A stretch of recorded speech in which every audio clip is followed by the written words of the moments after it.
thousands of years ago, ancient masters discovered something profound. True peace isn't something we achieve through effort, but something we uncover by releasing what prevents its natural emergence. Tonight, we will journey through Buddhist tales that gently remind us of this truth. Before we begin, feel free to share what time it is and where you're listening from. The stories you'll hear tonight aren't complicated teachings or difficult concepts to master. They're quiet doorways into the kind of profound rest your soul has been seeking. Each tale carries the wisdom of teachers who learned that peace doesn't come from solving every problem or controlling every outcome, but from discovering the stillness that's already here, waiting beneath the surface of our searching. Let your shoulders drop now. Feel your body growing heavier with each breath. Trust that the wisdom carried in these stories will continue working long after you've drifted into sleep. Relax. Take a slow, deep breath, and let's begin our journey together. Master Joshin ran a small temple high in the mountains where the air was crisp and clean. He was known throughout the region for his wisdom and gentle ways. The temple itself was simple, with polished wooden floors that gleamed in the morning light and paper windows that looked out at groves of bamboo that whispered in the mountain breeze. Every morning at sunrise, the monks gathered in the main hall for their morning meal. It was a peaceful time, when the only sounds were the soft rustle of robes and the gentle clink of wooden bowls being set in place.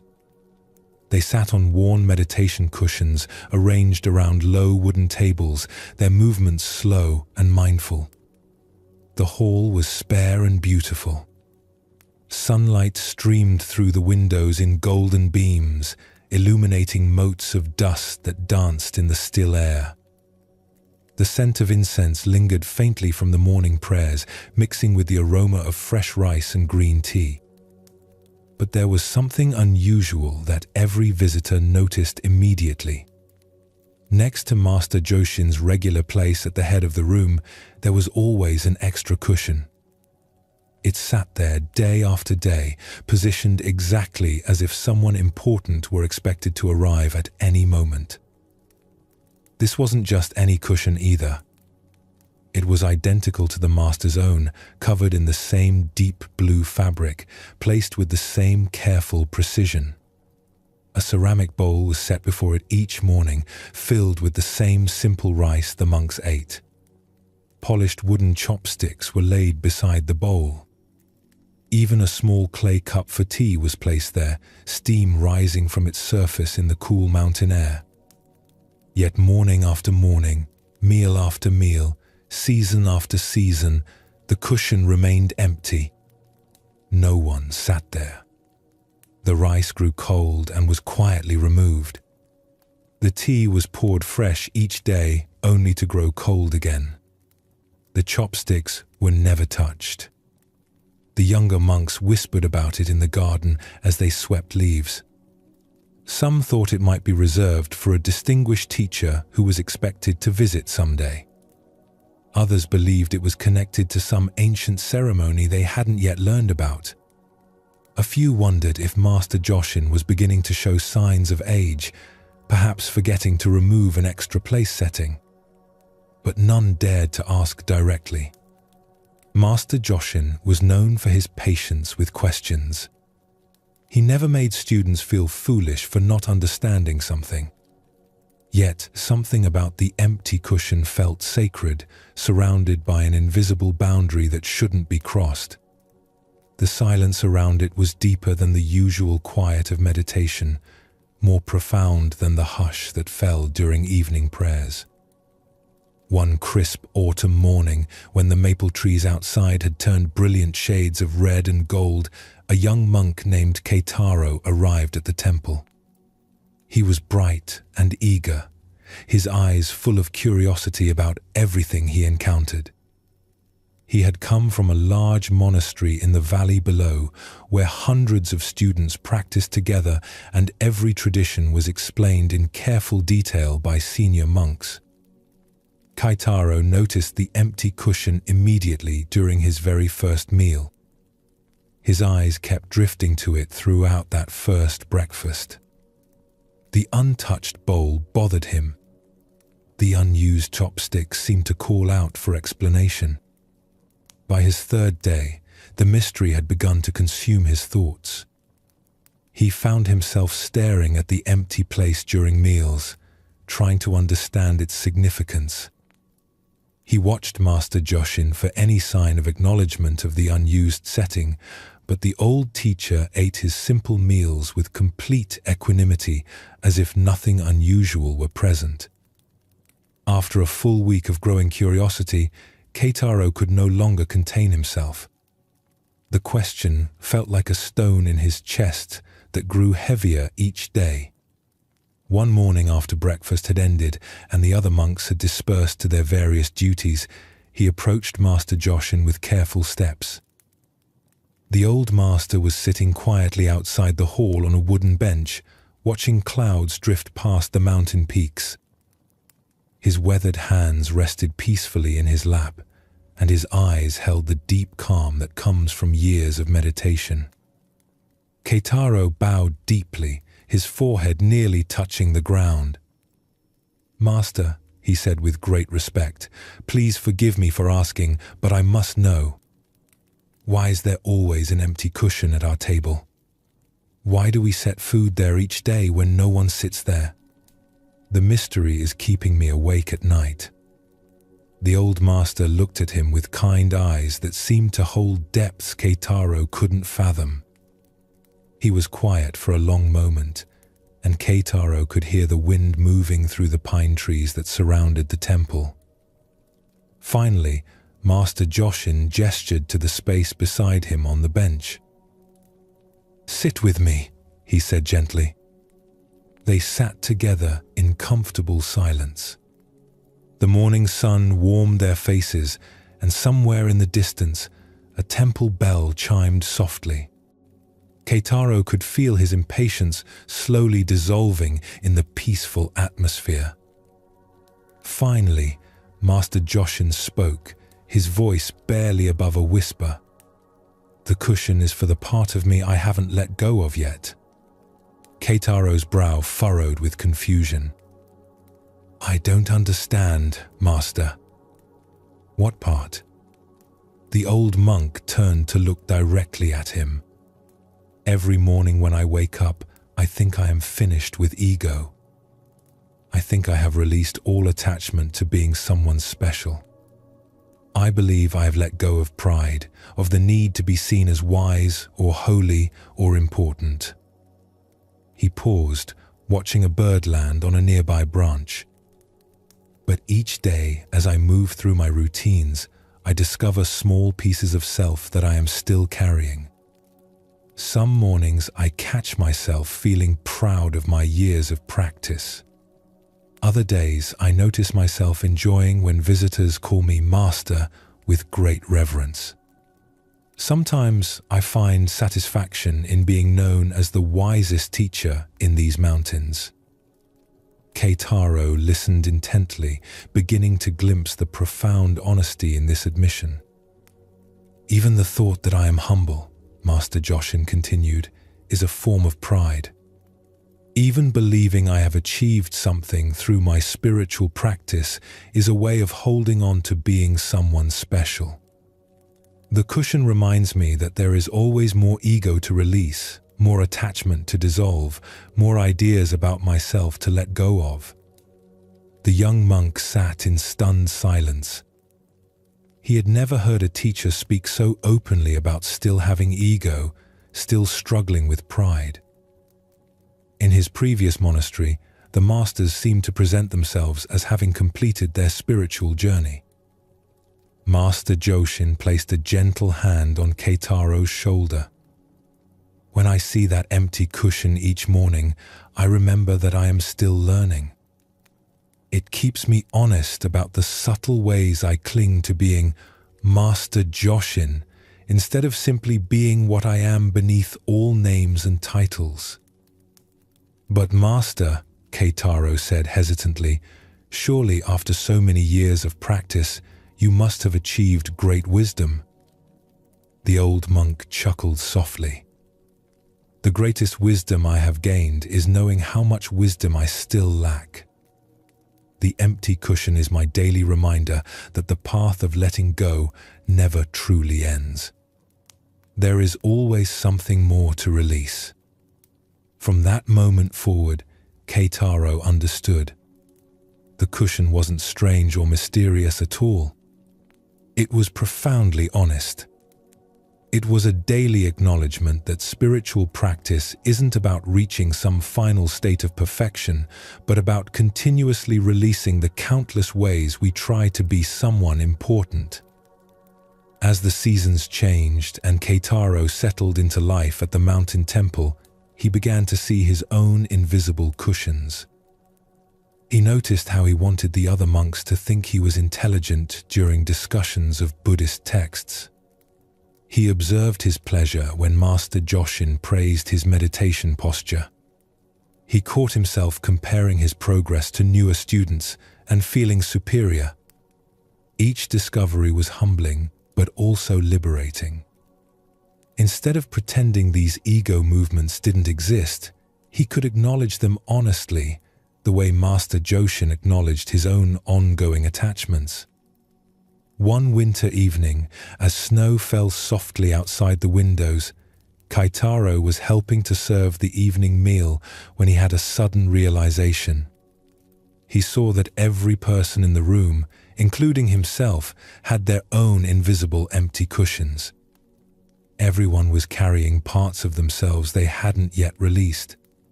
Everyone was still attached to ideas about who they were or who they should become. The understanding brought him a deep sense of compassion, both for himself and for all the other struggling human beings trying to find peace. We were all in the same situation, all learning to let go, all discovering new layers of attachment just when we thought we were free. Years passed, and Keitaro's practice deepened. He learned to catch the subtle movements of ego more quickly, to release them more easily. But he never reached a point where they stopped arising entirely. The empty cushion teaching had prepared him for this reality. When Keitaro eventually became a teacher himself, he also kept an empty cushion at his table. New students would ask him about it with the same burning curiosity he had once felt, and he would share the teaching that had transformed his understanding of spiritual practice. We all carry invisible burdens, he would tell them. Ideas about ourselves that feel too important to release. Stories we tell ourselves about who we are or what we've accomplished. The empty cushion reminds us that freedom comes not from perfecting these stories, but from gradually letting them go. Perhaps we all need an empty cushion in our lives. Not a physical one, necessarily, but a reminder that we are still carrying things we don't need. The self that insists on being right in arguments. The self that needs others to recognize our accomplishments. The self that holds grudges like precious treasures. The self that won't forgive old hurts. These aren't evil or wrong, but they can become heavy to carry. They can prevent the natural peace that emerges when we stop trying to maintain so many ideas about ourselves. Tonight, as you rest, you might gently notice what invisible cushions you carry. What parts of your identity feel too important to question? What stories about yourself seem too precious to release? There's no need to force anything or judge yourself harshly. Simply notice with the same gentle honesty that Master Joshin brought to his own attachments. The beautiful truth that the Mountain Master discovered is this: peace doesn't come from becoming someone perfect or enlightened.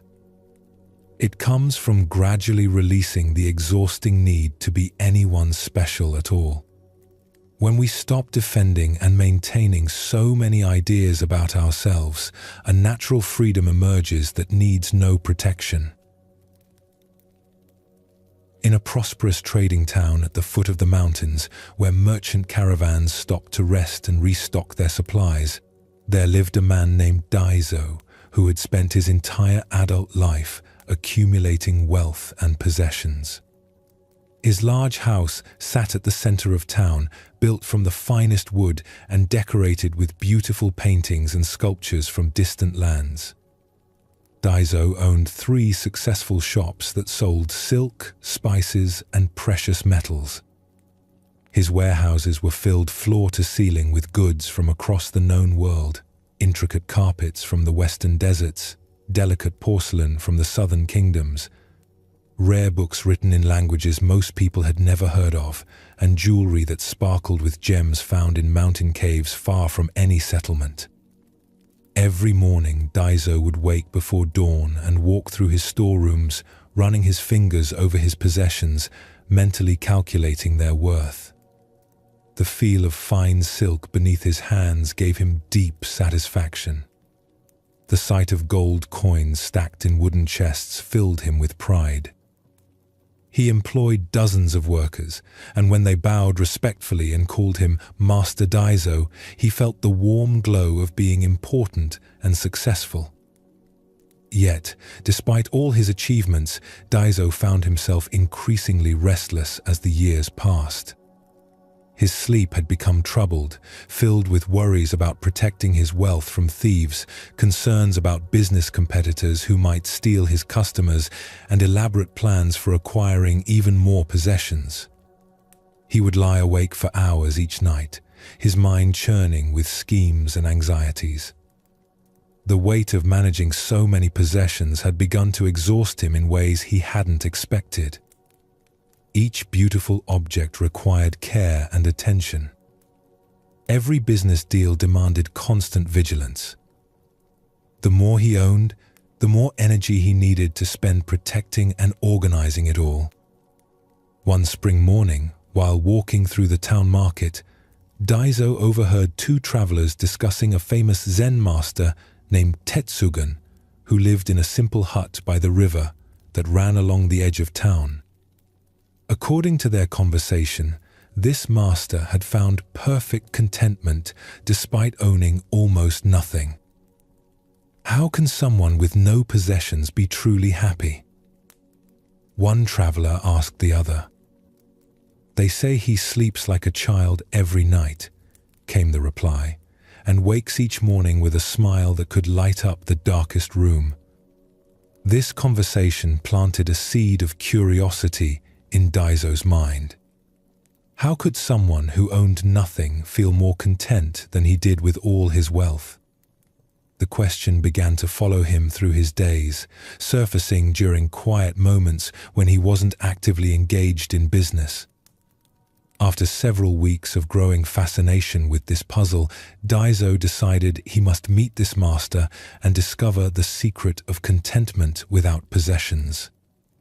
But he couldn't imagine approaching such a wise teacher empty-handed. Surely a man of spiritual accomplishment would appreciate fine gifts as tokens of respect. Daiso spent an entire day selecting the most beautiful treasures from his collection. He chose a set of silk scarves so fine they seemed to float like captured clouds. He picked golden ornaments that caught the light and threw dancing reflections across the walls. He selected his rarest incense, imported at great expense from monasteries in far-off mountains. Finally, he packed his most prized possession, a tea set made from clay so pure and beautiful that drinking from it was said to be a meditation in itself. All of these treasures were carefully wrapped and loaded into heavy leather sacks. When everything was ready, Daiso loaded the sacks onto his strongest horse, a magnificent animal that was itself a symbol of his success. But as they began the journey to the river, he noticed that the horse struggled under the enormous weight. They had to stop frequently to rest, and what should have been a short walk became a laborious expedition. When they finally arrived at Master Tetsugun's dwelling, Daiso was surprised by what he found. The hut was tiny, barely large enough for one person to sleep in. It was built from simple bamboo and had a roof thatched with dried grass. There was no decoration of any kind, no sign of wealth or status. Master Tetsugun himself sat peacefully beside the flowing water, wearing a brown robe that had clearly been mended many times. His face was deeply lined with age, but his eyes held a clarity and peace that Daiso had never seen before. When he saw Daiso approaching with his heavily loaded horse, the master smiled with genuine warmth. "Welcome, friend," Tetsugun said, rising slowly from his seated position. "You have traveled far today." "Master," Daiso said, bowing as respectfully as he knew how, "I have brought you gifts to show my deep appreciation for your wisdom, though I know such humble offerings are unworthy of your greatness." He began the laborious process of unloading the heavy sacks from his struggling horse. Each treasure was unwrapped and displayed carefully on a clean cloth spread beside the river. The silk scarves fluttered in the gentle breeze. The golden ornaments caught the afternoon sunlight and seemed to glow with their own inner fire. The rare incense filled the air with exotic fragrances that spoke of distant temples and sacred ceremonies. Master Tetsugun watched this display quietly, his expression neither impressed nor dismissive, simply observing with gentle attention. When the last treasure had been arranged for viewing, he spoke. "These are indeed beautiful objects," he said with sincere appreciation. "Thank you for your generosity. But tell me, how did you feel during the journey here?" Daiso paused, surprised by the question. He had expected the master to comment on the value or beauty of the gifts, not inquire about his travel experience. "It was quite difficult, actually," he admitted. "The sacks were very heavy. My horse could barely carry them all. We had to stop and rest many times along the way. I was worried the whole time that something might fall off and be damaged."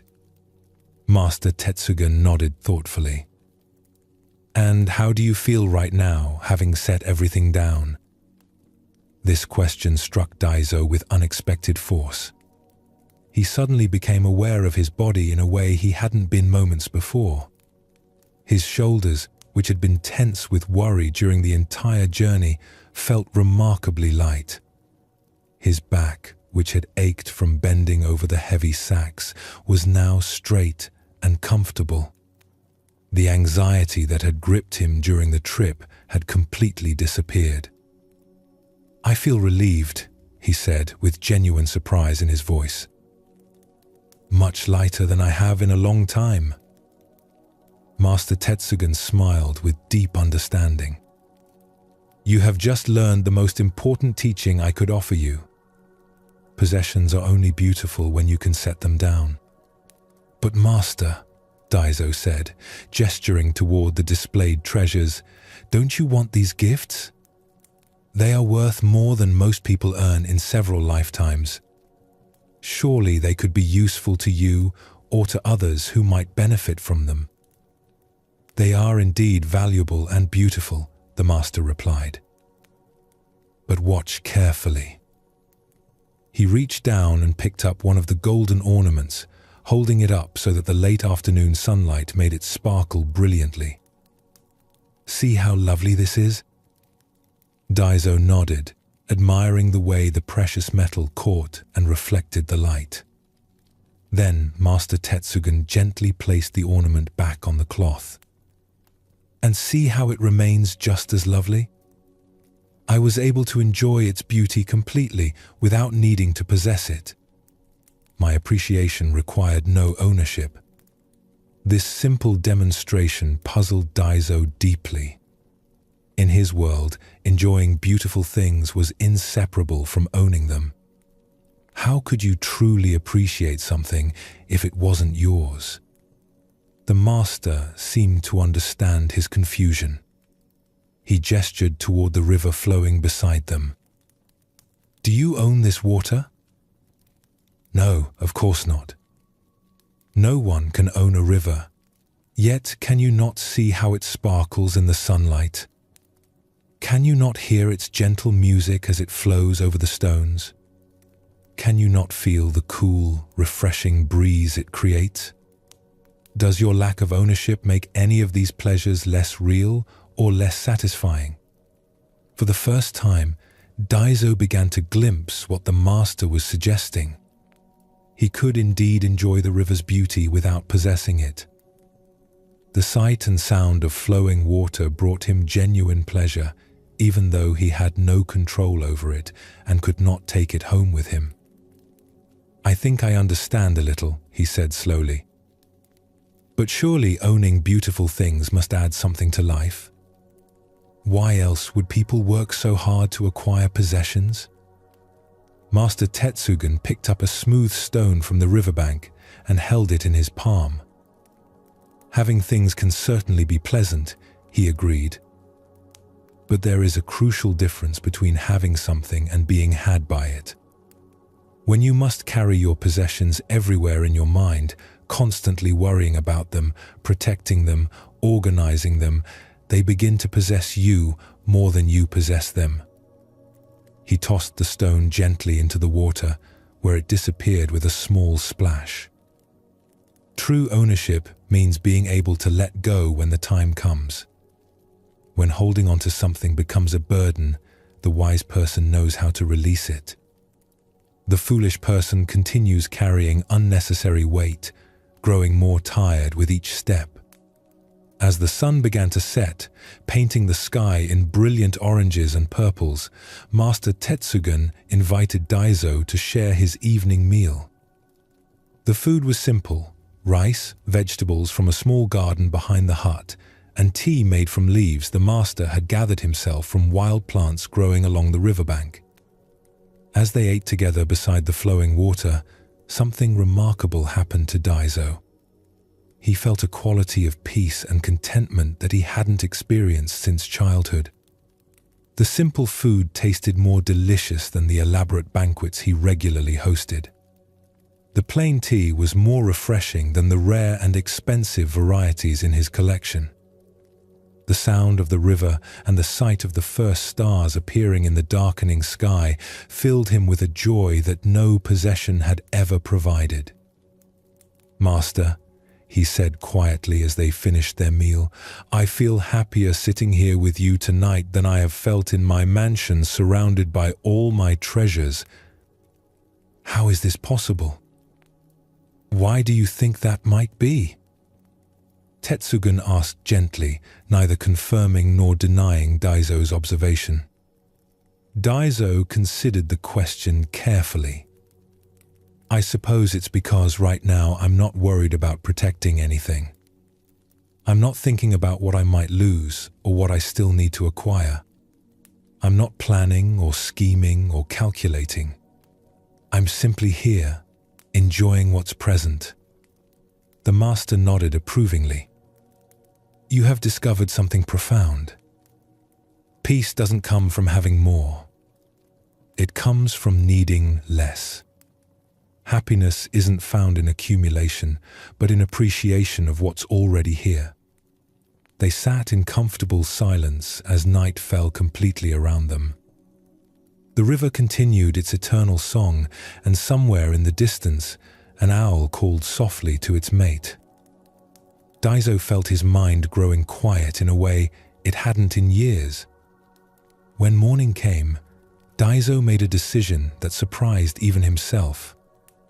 He asked Master Tetsugen not to keep the treasures he had brought, but to use them to help people in need.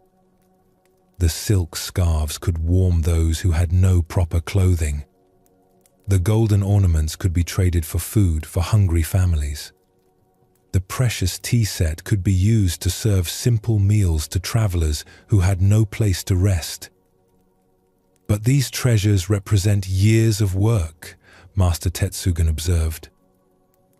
Are you certain you want to give them away? Daiso looked at the carefully arranged gifts, then at his horse, no longer burdened by their weight. He thought of the journey here, how heavy and difficult it had been, and how light and free he felt now. I'm more certain of this than I have been of anything in a long time, he replied.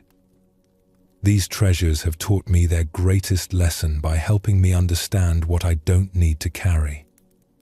He loaded his empty sacks onto his horse and prepared to return home.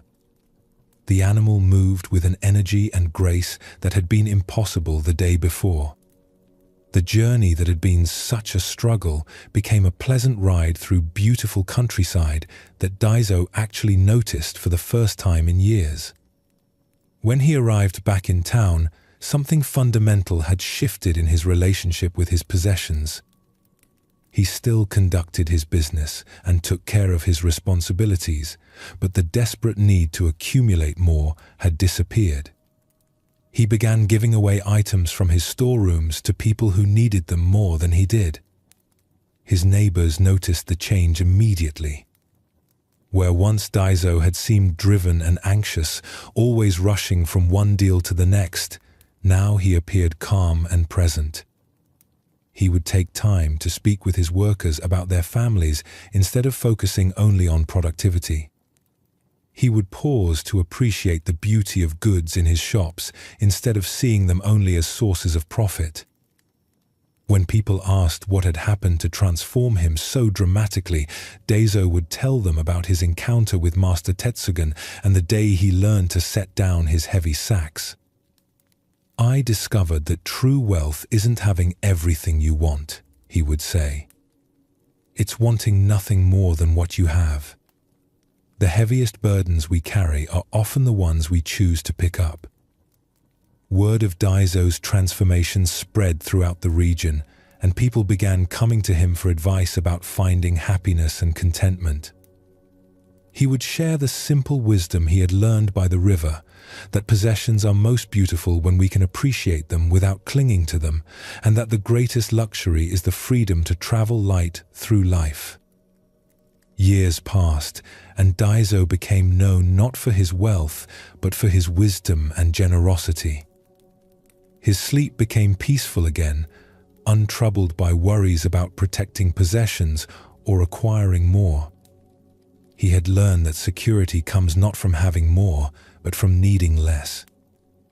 Both Master Joshin with his empty cushion and the merchant Daiso discovered the same profound truth. Freedom comes not from accumulating more, but from releasing what we think we cannot live without.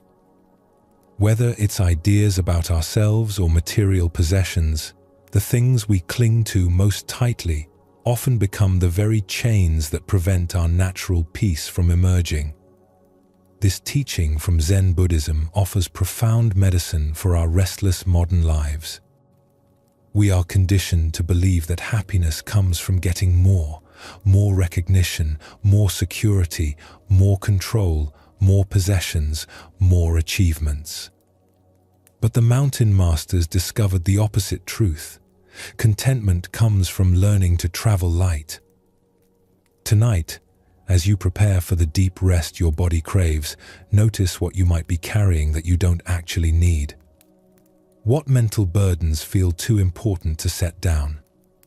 What worries are you clutching as if they were precious treasures? What ideas about yourself seem too valuable to question? Just as Daiso felt profound relief when he unloaded his heavy sacks, you too can experience the lightness that comes from letting go. You don't have to solve this through effort or force. Simply allowing your awareness to notice what you're carrying is often enough to begin the natural process of release. The Zen masters understood that we are not our possessions, our achievements, our roles, or even our thoughts about ourselves. We are the spacious awareness that can hold all these things lightly, appreciating their beauty when they're present and remaining peaceful when they're gone.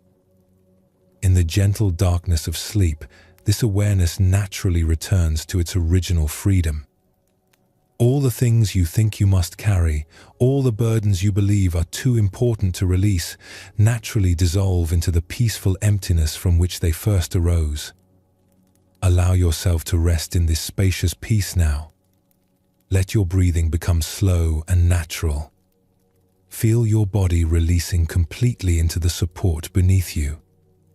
Trust that the most valuable aspects of who you are cannot be lost because they were never separate from your true nature to begin with.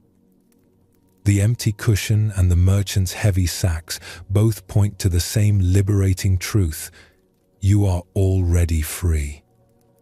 You have always been free. The only thing preventing you from experiencing this freedom is your belief that you must carry burdens that were never really yours to begin with. In a mountain monastery where the winter winds howled through ancient pine trees, there lived a young monk named Kenji who burned with an intense desire for enlightenment. He had come to the temple 2 years earlier, leaving behind his family's farm and his comfortable life in the valley below, driven by an unshakable conviction that he was meant for something greater than ordinary existence. From his very first day at the monastery, Kenji threw himself into spiritual practice with a determination that impressed even the most dedicated senior monks. While others slept, he would rise at 3 a.m. to sit in meditation in the cold meditation hall, his breath visible in the frigid air. The wooden floors were so cold they seemed to burn his bare feet, but he endured the discomfort as a test of his commitment. During the day, when other monks took breaks between their duties, Kenji would find a quiet corner and continue his meditation practice. He would sit motionless for hours, his back rigid with effort, fighting against every wandering thought that arose in his mind. When his legs became numb from sitting in the traditional posture, he would remain seated until the pain became almost unbearable, believing that such endurance would accelerate his spiritual progress. Kenji also pushed himself to fast regularly, eating only one small meal each day while the other monks ate their normal portions. He had read stories of ancient masters who achieved enlightenment through extreme austerity, and he was determined to prove his seriousness through similar sacrifice. His body grew thin and his face became gaunt, but he took pride in his apparent dedication. The more intensely Kenji practiced, however, the more agitated and restless he became. Instead of finding the peace he sought, his mind seemed to race even faster than before.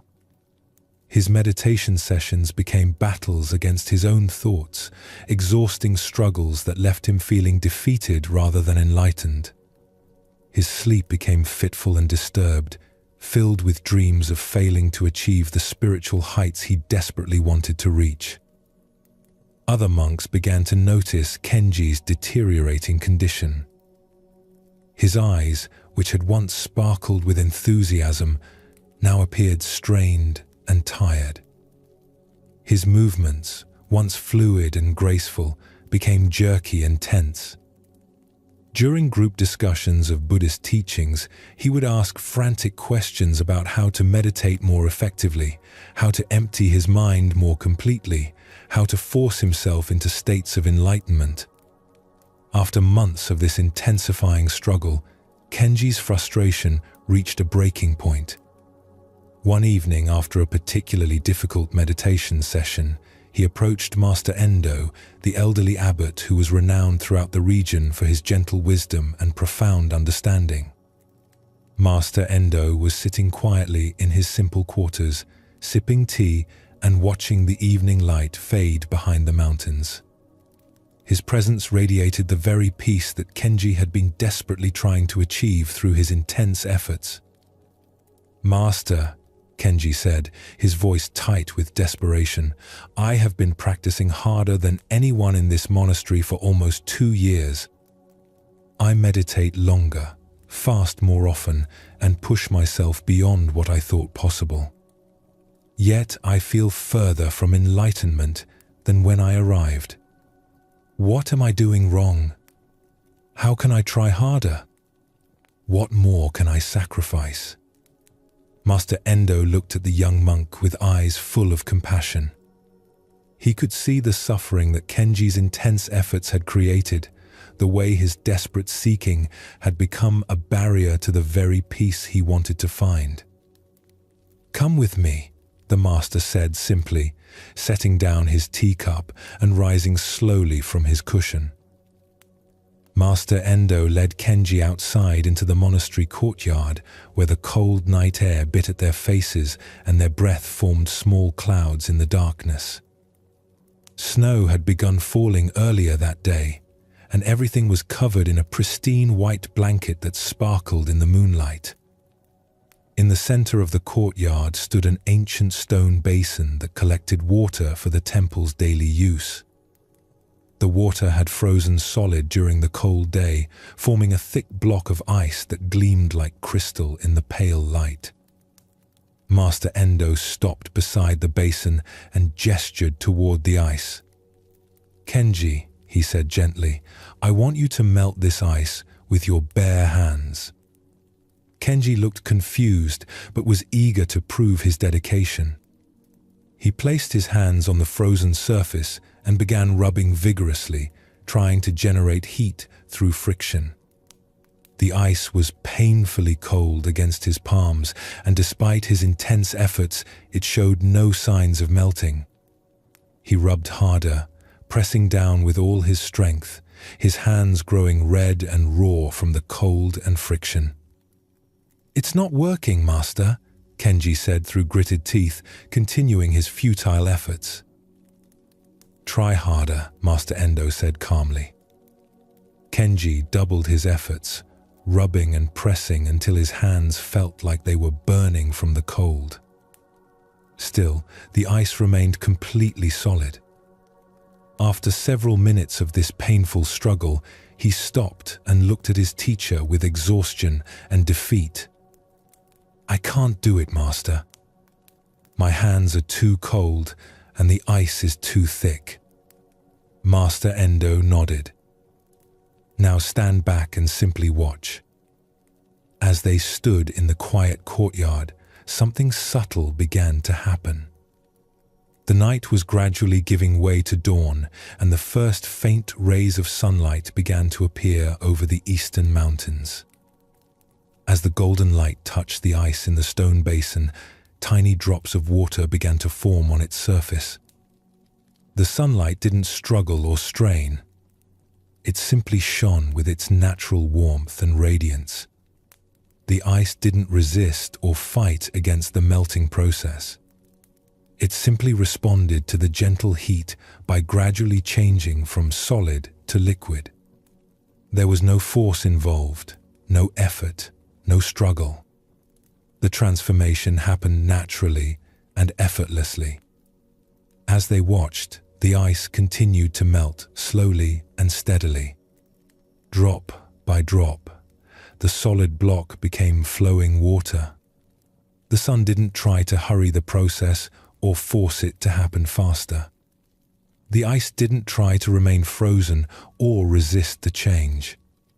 Everything unfolded according to natural laws, without strain or struggle. "Do you see?" Master Endo asked softly as they watched this gentle transformation.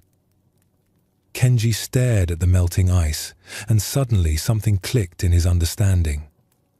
"The sun doesn't try to melt the ice," he said slowly. "It simply shines, and the melting happens by itself." "Yes," the master nodded.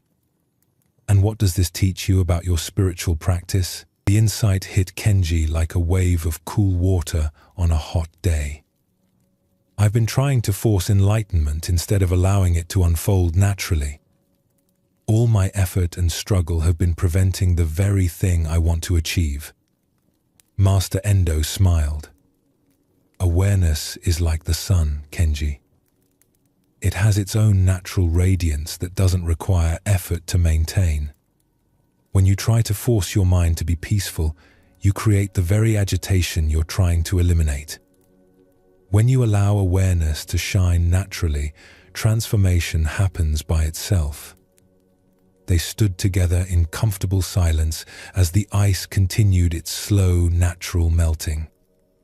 Kenji felt something shifting inside him, a release of the desperate tension that had driven his practice for so long. "But Master," Kenji asked, "how do I practice without trying? How do I meditate without effort?" "Return to your meditation cushion," Master Endo said, "but this time, don't try to achieve anything. Don't fight your thoughts or force your mind to be quiet. Simply sit and allow awareness to be what it naturally is. Be like the sun, shining without trying to shine." That evening, Kenji approached his meditation practice with a completely different attitude. Instead of sitting with rigid determination, he settled onto his cushion with gentle curiosity. Instead of fighting against his wandering thoughts, he allowed them to come and go like clouds passing through an open sky.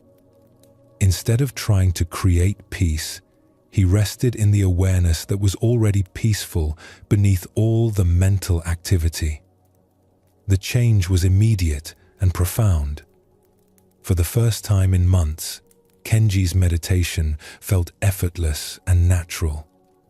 His breathing slowed on its own, without any conscious control. His muscles relaxed without him trying to relax them. His mind, no longer being pushed and pulled by his efforts, began to settle like muddy water, becoming clear when left undisturbed. Over the following weeks, Kenji's entire approach to spiritual practice transformed. He continued to meditate regularly and follow the monastery's schedule, but his practice became like the sun's relationship to ice, natural, gentle, and surprisingly effective. The peace he had been desperately seeking began to emerge not through his efforts, but through his willingness to stop trying so hard. His sleep became deep and restorative again. His face regained its natural brightness. Other monks noticed that he moved with a new grace and spoke with a calm confidence that hadn't been there during his period of intense striving. 6 months later, Kenji experienced a spontaneous moment of profound understanding during a routine morning meditation. Without any effort or seeking on his part, the boundaries between meditator and meditation simply dissolved, leaving only pure awareness aware of itself. The enlightenment he had been chasing so desperately revealed itself to be the very awareness that had been present all along, simply waiting to be noticed rather than achieved. When Master Endo later asked him about this experience, Kenji smiled. "I finally understood that I was like a person searching everywhere for the glasses that were already on his face. The awareness I was seeking was the very awareness doing the seeking." Years later, when Kenji became a teacher himself, students would often come to him with the same desperate intensity he had once brought to practice. He would tell them about the morning he learned to stop trying to melt ice with his bare hands. "Spiritual awakening," he would say, "is not something you achieve through effort. It's something you allow by getting out of your own way. Be like the Sunday. Don't try to be radiant. Simply let your natural radiance shine." This teaching from the mountain monastery reveals one of Zen Buddhism's most practical insights. Effort and allowing are not the same thing. Kenji's mistake was believing that spiritual growth required force and struggle, when in fact it requires the opposite, a gentle allowing that trusts the natural intelligence of awareness itself. Many of us approach not just spiritual practice but all areas of life with Kenji's initial attitude. We try to force ourselves to be happy, struggle to make relationships work, or exhaust ourselves attempting to control outcomes that are beyond our influence. But the masters discovered that the most profound transformations happen not through force, but through a kind of graceful allowing. This doesn't mean becoming passive or giving up on goals and aspirations. The sun is incredibly active in its shining, but it doesn't strain or struggle to produce light. Similarly, we can engage fully with life while learning to work with natural processes rather than against them. Tonight, as you rest, you might notice areas where you've been trying too hard. Where in your life are you attempting to melt ice with your bare hands instead of trusting the gentle warmth of natural processes? This awareness itself can be the beginning of a more graceful approach to whatever challenges you face. Allow your breathing to slow even more now. Feel your body releasing completely into the support beneath you. Notice how sleep comes not through effort, but through a gentle allowing, a trust in your body's natural wisdom to restore and renew itself. In a peaceful valley where a clear stream wound between rice fields and vegetable gardens, there lived a man named Hiroshi who had inherited his family's farm from his father and grandfather before him. The land was fertile and well tended, with rich black soil that could grow almost anything when properly cared for. Hiroshi was known throughout the village as a hard-working and dedicated farmer, but he had one weakness that often created problems for him: impatience. He wanted his crops to grow faster, his harvests to be larger, and his success to come more quickly than nature seemed willing to provide. Each spring, Hiroshi would plant his seeds with great enthusiasm and high expectations. But within days of planting, he would begin checking the soil obsessively, looking for signs of sprouting. He would dig up corners of his rows to see if the seeds were germinating properly. If growth seemed slower than he expected, he would add extra fertilizer, water more frequently, and try various techniques he had heard might accelerate the growing process. His neighbor, an elderly farmer named Master Tanaka, would often watch these frantic activities with a mixture of amusement and concern. Tanaka's own gardens flourished year after year with remarkable consistency, producing abundant harvests that were the envy of the entire region. Yet Tanaka seemed to do far less work than Hiroshi, spending much of his time simply sitting quietly among his plants, drinking tea and observing the subtle changes that marked the progression of the growing season. One particularly frustrating spring, Hiroshi's impatience reached new heights. He had planted his rice seedlings 3 weeks earlier, and they seemed to be growing much more slowly than he remembered from previous years. Every morning, he would rush to the rice field and measure the tiny green shoots, comparing them to marks he had made on bamboo stakes to track their progress. When the measurements showed only small increases from day to day, Hiroshi would become agitated and try new methods to stimulate faster growth. He adjusted the water levels constantly, changed the timing of his fertilizer applications, and even tried talking to the plants to encourage them to grow more quickly. His anxiety about the slow progress began to affect his sleep and his relationships with his family. At meals, he would discuss his concerns obsessively, wondering if the seeds were defective, if the soil had lost its fertility, or if some disease was affecting his crops. His wife grew tired of his constant worrying, and his children began to avoid him during his increasingly frequent visits to check on the rice field. One evening, after a particularly stressful day of measuring and remeasuring his crops, Hiroshi noticed that Master Tanaka was sitting peacefully beside his own rice field, which appeared to be growing at exactly the same rate as Hiroshi's. The elderly farmer seemed completely unconcerned about the pace of growth, simply watching the gentle evening breeze move through the green shoots. Unable to contain his frustration any longer, Hiroshi walked over to his neighbor's field.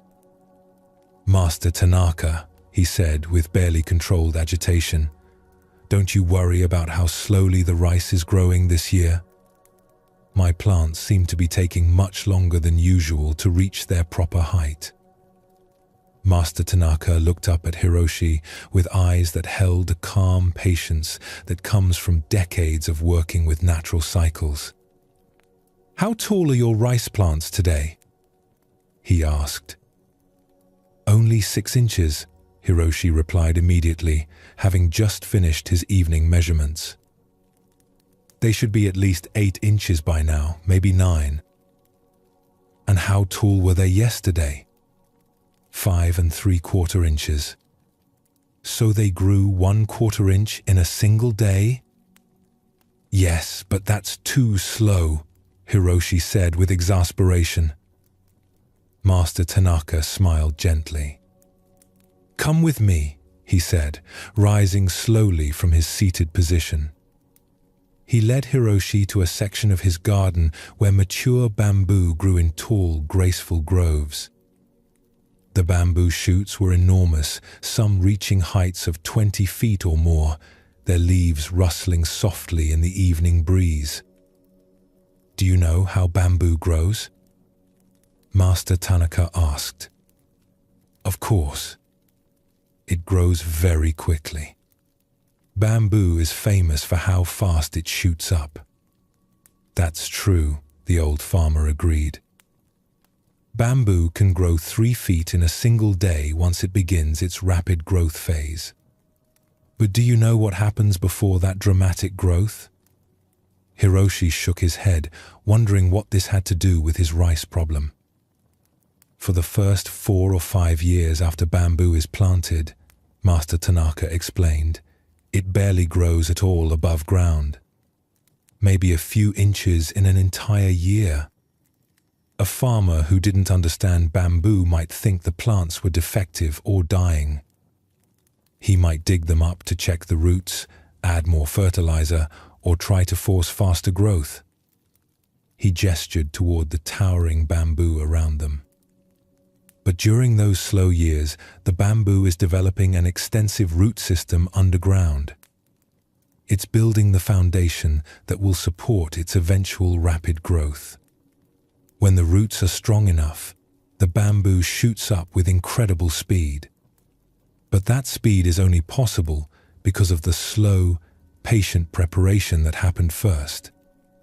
Master Tanaka led Hiroshi back toward the rice fields. "Your rice plants are like young bamboo. They are developing their root systems, building the strength they need to produce abundant grain later in the season. When you constantly disturb them by checking their progress, adjusting their conditions, and trying to force faster growth, you interrupt this crucial foundation building process." As they walked, Hiroshi began to understand what his neighbor was suggesting. "You mean I should stop measuring the plants and just let them grow at their own pace?" "I mean you should learn to trust the wisdom that rice plants have developed over thousands of years of evolution. They know how to grow. Your job is to provide good conditions and then get out of their way." That night, Hiroshi found it difficult to sleep as he contemplated this new perspective on farming. He had always believed that successful agriculture required constant monitoring and intervention. The idea of simply trusting natural processes felt foreign and slightly frightening. But the next morning, instead of rushing to the rice field with his measuring sticks, Hiroshi tried a different approach. He sat quietly at the edge of his field, as he had seen Master Tanaka do, and simply observed without trying to change anything. At first, this felt impossibly difficult. His mind raced with worries about whether the plants were getting enough water, whether the fertilizer levels were correct, whether he should be doing something to help them grow faster. But as he continued sitting quietly, something began to shift in his perception. For the first time, Hiroshi noticed subtle details he had missed during his frantic measuring activities.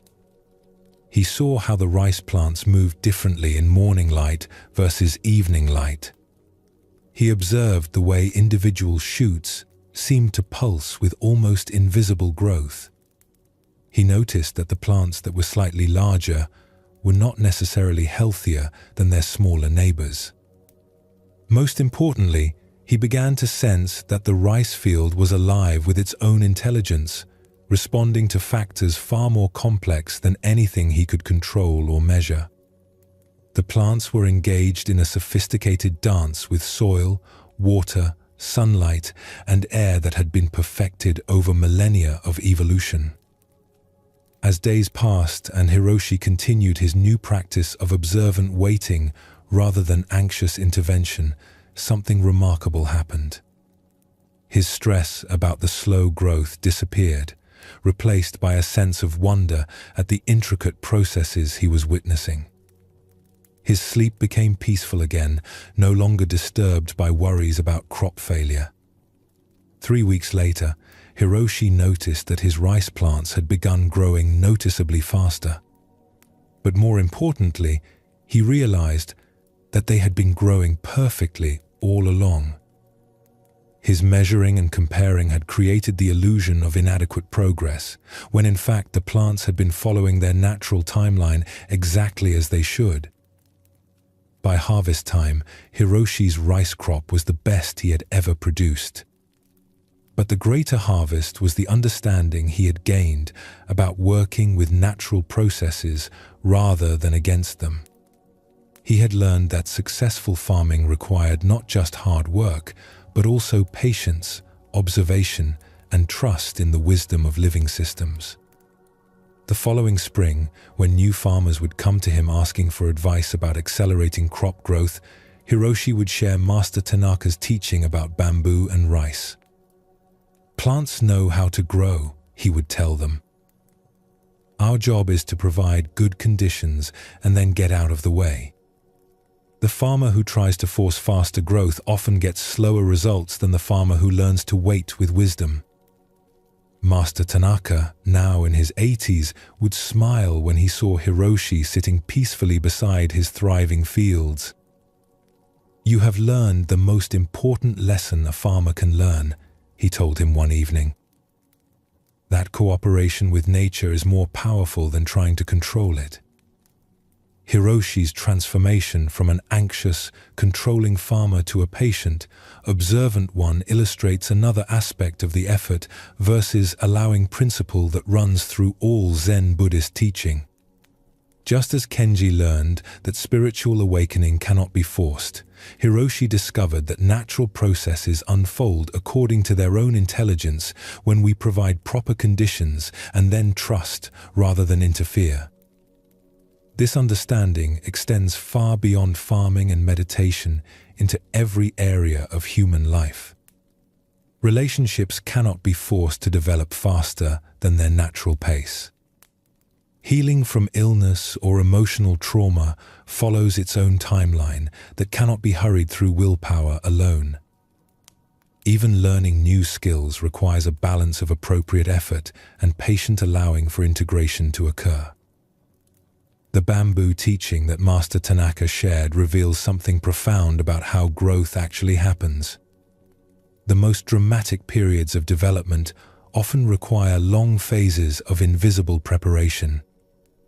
A student may study for months without feeling much progress, then suddenly experience rapid improvement when all their patient practice comes together. A person working through grief may feel stuck for a long time before experiencing a breakthrough in healing. In our culture, we often want everything to happen quickly and visibly. We measure progress constantly and become frustrated when change doesn't occur on our preferred timeline. But the masters of Zen Buddhism understood that the deepest transformations happen slowly and often invisibly, like bamboo developing its root system underground. Tonight, as you prepare for the natural restoration that sleep provides, you might reflect on areas of your life where you've been trying to force growth or change. Where have you been measuring progress too frequently, becoming frustrated with natural timing, or interfering with processes that would unfold more gracefully if left alone? This doesn't mean becoming passive or avoiding appropriate action. Hiroshi continued to water his crops and maintain his fields. but he learned the difference between helpful cultivation and anxious interference. He discovered that trust in natural processes often produces better results than constant control and manipulation. The rice that grows slowly in good soil develops stronger roots than rice that is forced to grow quickly in poor conditions. Similarly, the insights that arise naturally in a peaceful mind often prove more stable and transformative than understandings that are forced through intense mental effort. Both Kenji the monk and Hiroshi the farmer learned that their role was not to make things happen through force, but to create conditions where natural intelligence could express itself freely. In meditation, this means providing the conditions of stillness and attention while allowing awareness to reveal its own nature. In farming, it means providing good soil, water, and care while trusting plants to grow according to their own wisdom. As you settle into sleep tonight, you can practice this same principle. Your job is not to force sleep to occur, but to create conditions that support natural rest, a comfortable position, a quiet environment, and a peaceful mind. Then you can trust your body's ancient wisdom to guide you into the restoration you need. Let your breathing become even slower and deeper now. Feel your body releasing completely into relaxation. Notice how sleep, like enlightenment and like bamboo growth, cannot be forced but comes naturally when conditions are right and we stop interfering with the process. The sun melts ice through gentle radiance, not through struggle. Rice grows through patient unfolding, not through anxious pushing. Your own peace emerges through allowing rather than effort, through trust rather than control. Rest deeply in this understanding, knowing that the same natural intelligence that guides plants and planets is always available to guide your own journey toward freedom and peace. In Zen Buddhism, this principle of allowing rather than forcing extends to our entire approach to life and awakening. The path is not about becoming someone different through great effort, but about removing the obstacles that hide what we already are beneath all our trying. Like Kenji's awareness and Hiroshi's rice plants, your own deepest peace is already present, already growing, already perfect in its own natural timing. In a prosperous kingdom nestled between great rivers and fertile plains, there ruled a man named Emperor Akihiko, who possessed everything a person could reasonably want. His palace was magnificent, built from rare woods and decorated with treasures from across the known world.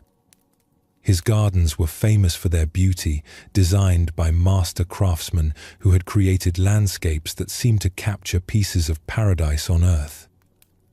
Akihiko commanded the respect of neighboring rulers, the loyalty of his subjects, and the admiration of scholars and artists who traveled great distances to visit his court. His treasury was filled with gold and precious stones. His armies were strong and disciplined. His harvests were abundant year after year, ensuring that his people lived in prosperity and peace. Yet despite all these blessings, Emperor Akihiko felt a persistent emptiness that he could not understand or resolve. In quiet moments between the ceremonies and responsibilities of rulership, a question would arise in his mind that seemed to grow more urgent with each passing year. What is the real meaning of existence? What truth lies beneath all these temporary pleasures and achievements? This question began to haunt the emperor's days and disturb his nights. He would walk through his beautiful gardens in the evening, surrounded by flowering trees and the gentle sound of fountains, yet feeling as if something essential was missing from his life. He would sit in his luxurious chambers, looking out at his vast kingdom, and wonder if there was some deeper purpose to life that his wealth and power had somehow prevented him from discovering. Determined to find an answer, Emperor Akihiko summoned the wisest teachers from throughout his realm. Philosophers came from distant universities to share their theories about the nature of reality. Priests arrived from famous temples to explain their understanding of divine truth. Scholars brought ancient texts that promised to reveal the secrets of existence. Mystics offered complex practices that they claimed would lead to ultimate understanding. Each teacher spoke eloquently and at great length, presenting elaborate explanations and sophisticated concepts. But somehow, none of their words satisfied the deep longing in the emperor's heart.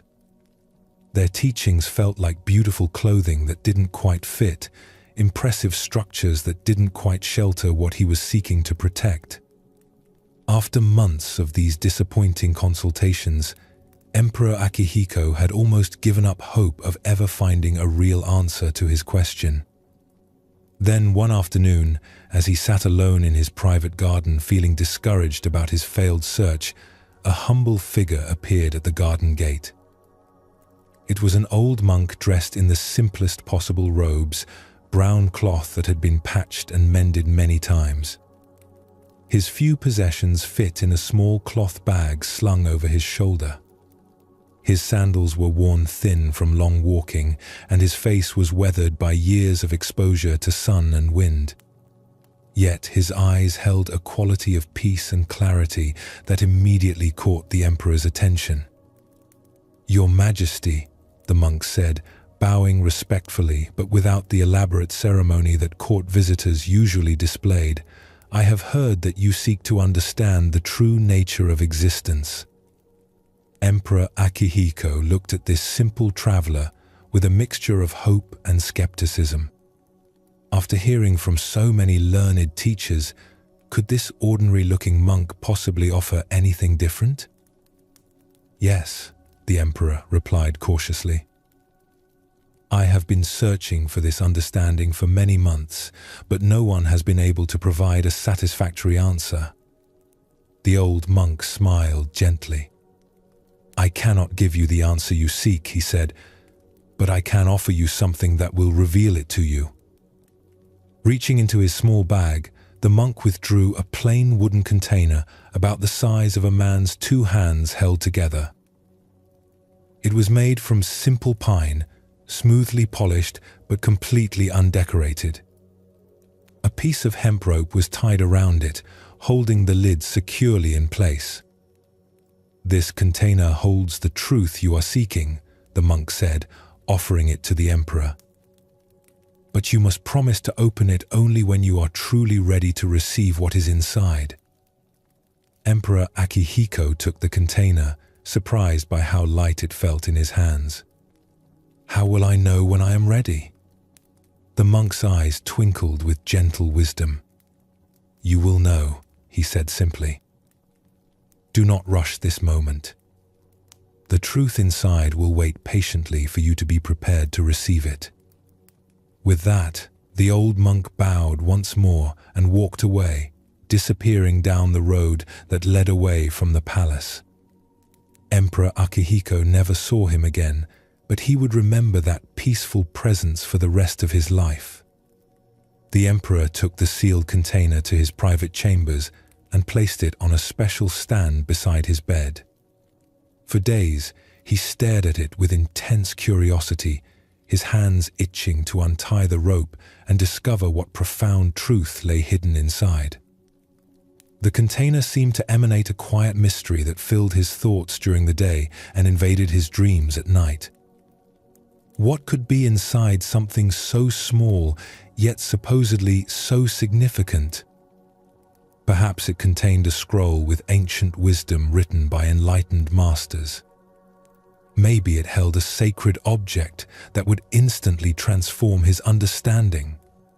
It might contain some rare substance that would open his mind to higher truths. But something in the monk's voice held him back from opening it immediately. "Only when you are truly ready," the words echoed in his memory. What did it mean to be ready? How would he recognize this readiness when it came? Weeks passed, then months. The container remained sealed on its stand, becoming a constant presence in the emperor's daily life. He would touch it gently each morning when he woke and each evening before sleep, feeling its smooth wooden surface and wondering about its contents. Sometimes he would hold it to his ear, listening for any sound from within, but it remained completely silent. As time went on, Emperor Akihiko's life continued with its usual responsibilities and pleasures, but something had shifted in his relationship to these experiences. The presence of the sealed container had introduced a quality of patience and reflection that affected how he approached everything else. Instead of rushing through his days driven by ambition and desire, he began to move more slowly and observe more carefully. Years passed. The emperor aged, his hair growing grey and his face developing the lines that come from decades of both joy and sorrow. He witnessed the deaths of beloved advisors and the births of grandchildren. He saw his kingdom prosper and face challenges. He experienced personal losses that brought him to tears and moments of beauty that filled his heart with wonder. Through all these experiences, the sealed container remained unchanged on its stand, a silent witness to the passage of time and the unfolding of life. Emperor Akihiko would often look at it during difficult periods, drawing comfort from its steady presence and the promise it held of eventual understanding. One quiet winter evening, when the emperor was well into his 70s, he sat alone in his chambers watching snow fall past his window. The palace was peaceful, his kingdom was secure, and his family was healthy. Yet, as he looked at the sealed container in the soft lamplight, he felt a deep sense of completion that he had never experienced before. For the first time since receiving the container, Emperor Akihiko felt no urgent desire to discover its contents. He was no longer driven by the desperate seeking that had once consumed him.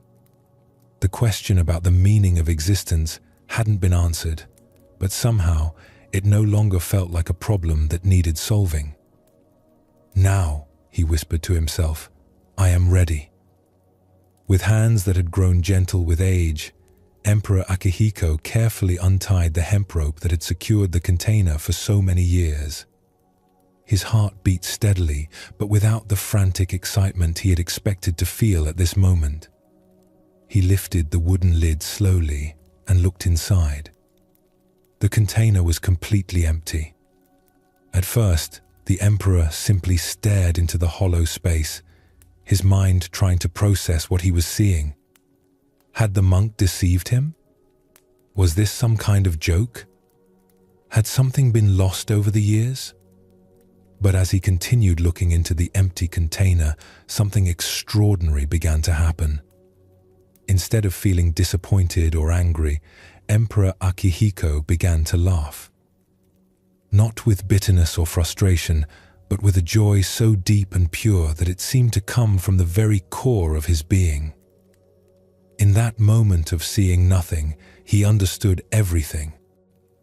The truth he had been seeking was not something that could be contained in any object, no matter how precious or sacred. It was not hidden in texts or teachings or practices.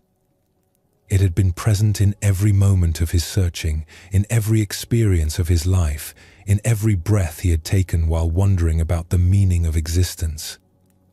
The emptiness in the container was not the absence of truth, but the presence of something too vast and immediate to be captured or stored. The very awareness that could recognize emptiness, the consciousness that could feel disappointment or joy, the life force that had sustained his questioning for all these years, this was the truth he had been seeking. "In seeking truth, I found nothing," he said aloud to the quiet room. "And in finding nothing, I discovered everything." The emperor understood now why the monk had insisted he wait until he was ready. Earlier in his life, he would have seen only emptiness and felt cheated.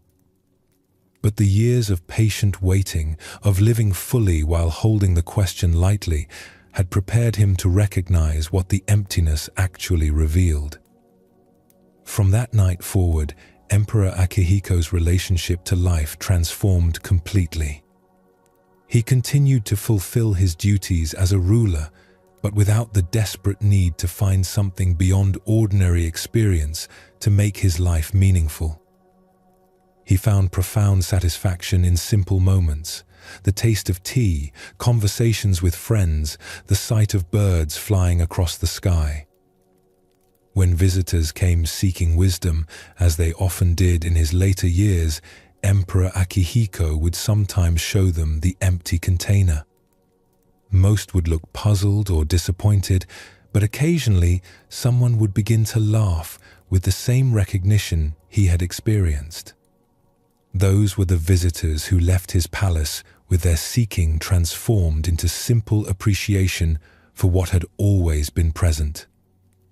The emperor lived for many more years, and his reign was remembered as a time of unusual peace and prosperity. But those who knew him best said that his greatest achievement was not anything he accomplished as a ruler, but the quality of presence he had developed through learning to find everything in nothing.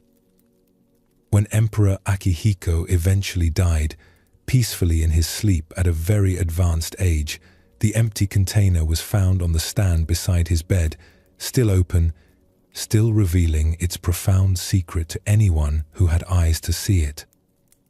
His final written words, discovered in his personal journal, were, "The treasure I spent decades seeking was the very seeking itself.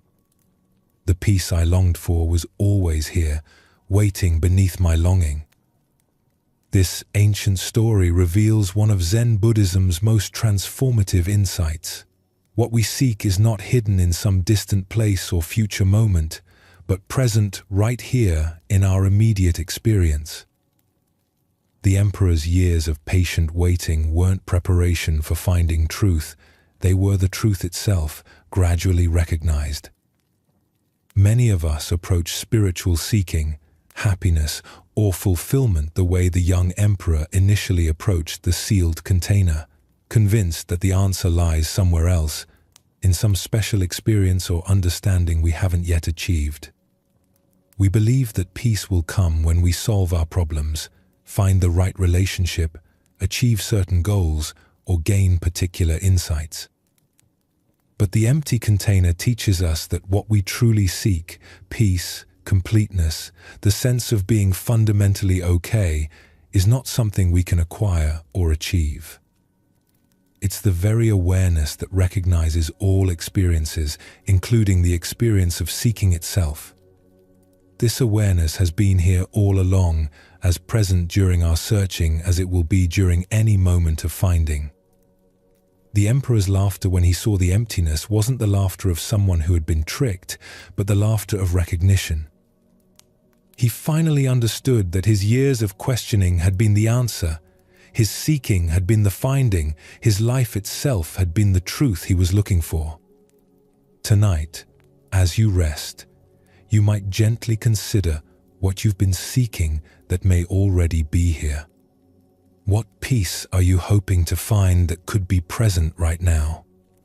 What completeness are you working toward that might already be complete in this very moment of awareness? The empty container reminds us that the most profound truths often can't be grasped or stored, only recognized in the immediacy of present experience. Your awareness right now, reading these words, feeling your body, breathing naturally, this awareness is not separate from what you seek. It is what you seek, revealed not through finding something new, but through recognizing what has never been absent. In a mountain village where terraced gardens climbed the hillsides and ancient temples dotted the landscape, there lived a learned man named Takeshi, who had devoted his entire life to the study of Buddhist scriptures and philosophical texts. His modest house was filled floor to ceiling with books, scrolls, and handwritten notes that represented decades of careful research and scholarly work. Takeshi was respected throughout the region as one of the most knowledgeable students of Buddhist philosophy alive. Monks would travel for days to consult with him about difficult passages in ancient texts. University scholars sought his opinions on matters of interpretation and translation. His reputation for learning and wisdom had spread far beyond his small mountain community. But despite all his accumulated knowledge, Takeshi felt increasingly dissatisfied with his understanding of Buddhism's deeper meanings. He could explain complex philosophical concepts with great precision, but he sensed that something essential was missing from his purely intellectual approach to the teachings. The more he studied, the more he became convinced that there must be some special text, some hidden teaching, some secret knowledge that would finally complete his understanding and give him the direct experience of enlightenment that had somehow eluded him despite his years of careful study. Takeshi had heard legends of a mysterious text called the Sutra of Complete Understanding that was said to contain the final secrets of Buddhist realization. According to these stories, the sutra had been written by an enlightened master centuries ago and hidden away in a remote monastery to protect it from those who weren't ready to receive its powerful teachings. The legend claimed that anyone who read this text would immediately achieve perfect enlightenment, understanding in an instant what normally took lifetimes of practice to realize. Many scholars had searched for the sutra over the centuries, but none had ever found it or even proven that it actually existed. Despite the uncertain nature of these stories, Takeshi became obsessed with locating this legendary text.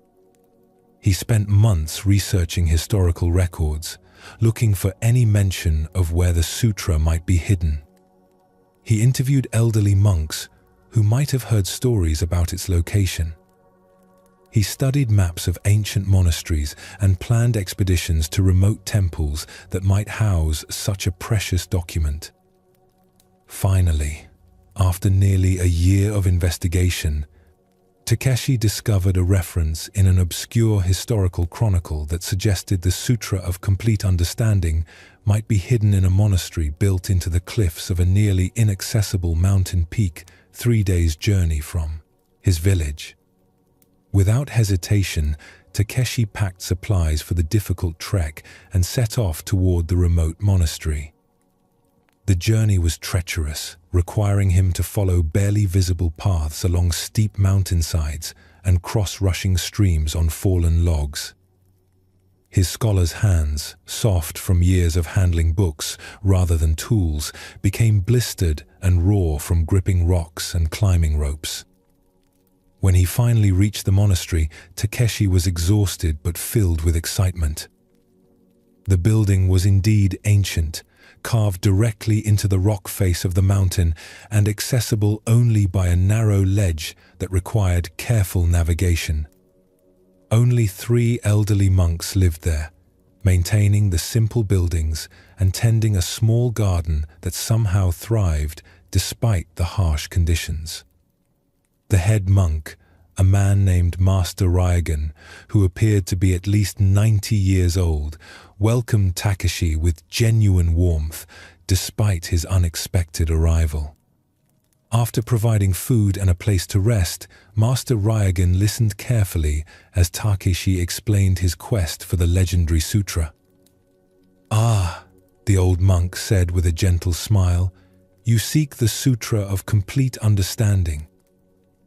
"Yes, we do indeed have such a text here. It has been in our care for many generations." Takeshi's heart raced with excitement. After all his searching, all his difficult travel, he had actually found the legendary document that would complete his spiritual education. However, Master Ryagan continued, there are conditions for reading this sutra. It is not given lightly to anyone who asks. You must spend at least 1 month here in our community, participating in our daily practices and demonstrating your readiness to receive such profound teachings. Though eager to read the text immediately, Takeshi agreed to these terms.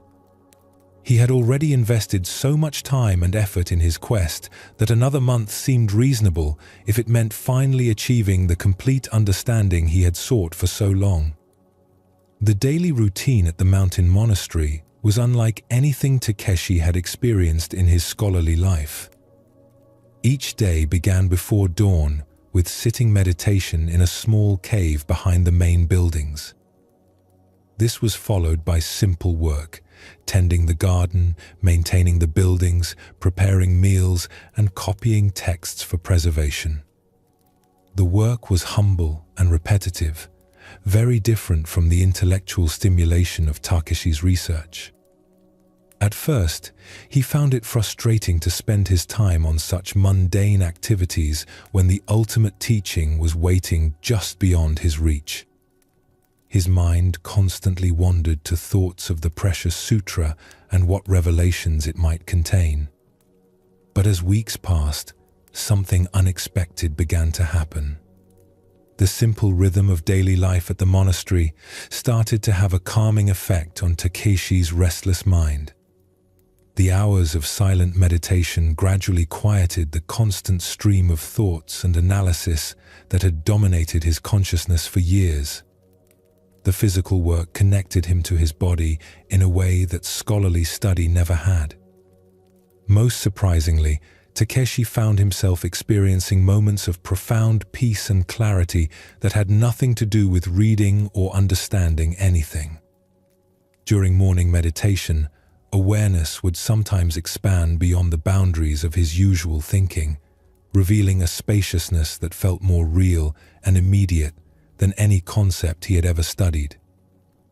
One evening near the end of his month-long stay, as Takeshi sat outside the monastery watching the sun set behind distant peaks, he realized that something fundamental had shifted in his relationship to seeking and finding. The desperate hunger for more knowledge that had driven his quest for the legendary sutra had been replaced by a simple appreciation for the completeness of each moment. That night, Master Ryogen approached him with a knowing smile. "Tomorrow you will have been with us for exactly 1 month," the old monk said. "Are you ready to receive the Sutra of Complete Understanding?" "Yes, Master," Takeshi replied, though he noticed that his earlier excitement had been replaced by a curious sense of calm anticipation. The next morning, Master Ryogen led Takeshi to a special room deep within the monastery that served as a library and meditation hall. Ancient texts lined the walls, and the air was filled with the faint fragrance of incense that had been burned there for countless years. In the center of the room, on a simple wooden stand, sat an ornate box made from precious wood and decorated with intricate carvings.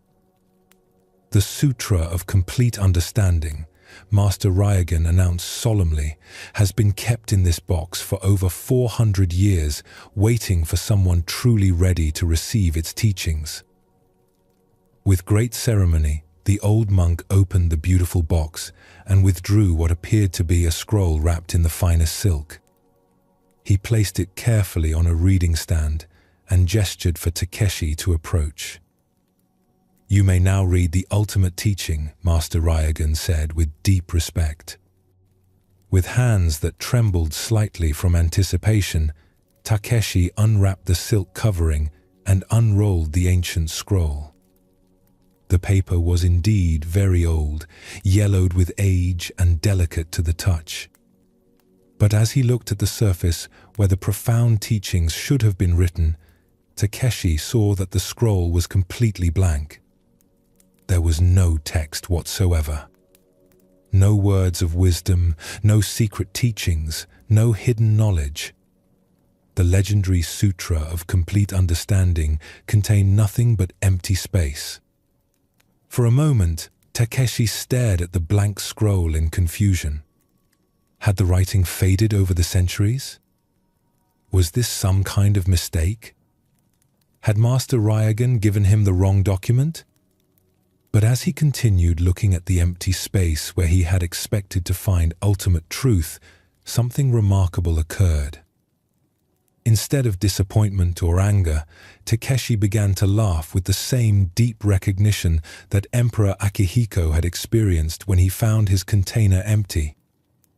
In that moment of seeing nothing written on the scroll, everything became clear. The complete understanding he had been seeking was not something that could be written down or transmitted through words. It was the very awareness that could recognize the blankness of the scroll, the consciousness that could feel disappointment and then transcend it, the life that had sustained his seeking all along. All his years of studying texts had been valuable, but they had never been the goal itself. The goal was the understanding that was present right here, right now, in the simple act of being aware. This understanding didn't need to be written down because it was already complete in every moment of conscious experience. The month you spent with us, Master Ryogen said gently, was the real sutra.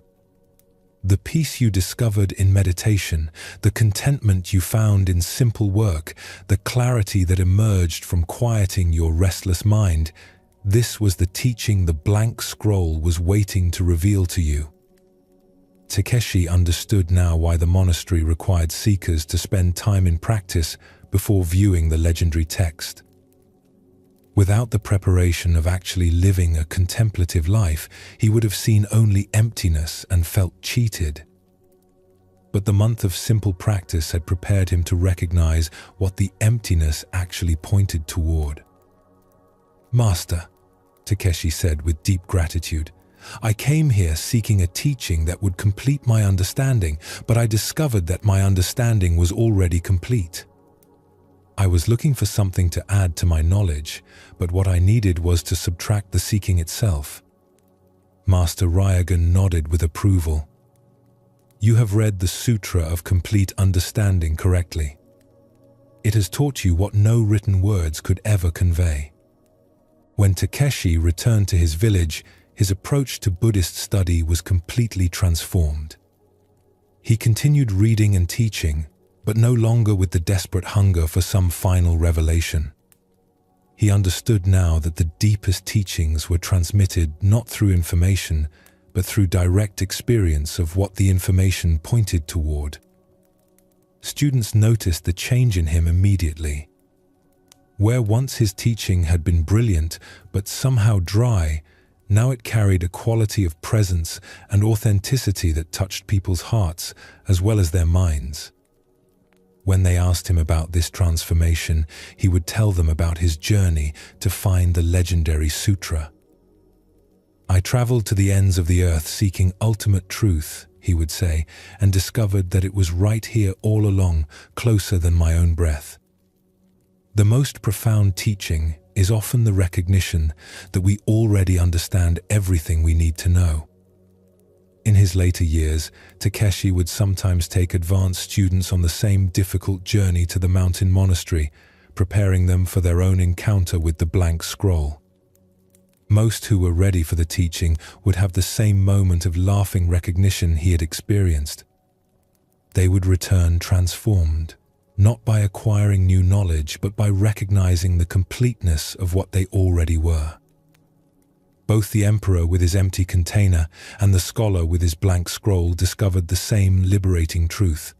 What we most deeply seek is not hidden somewhere else, waiting to be found, but present right here in our immediate experience, waiting to be recognized.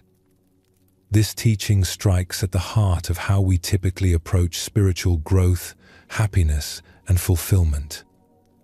We tend to believe that peace lies somewhere in the future, after we've solved our problems, achieved our goals, or gained particular insights.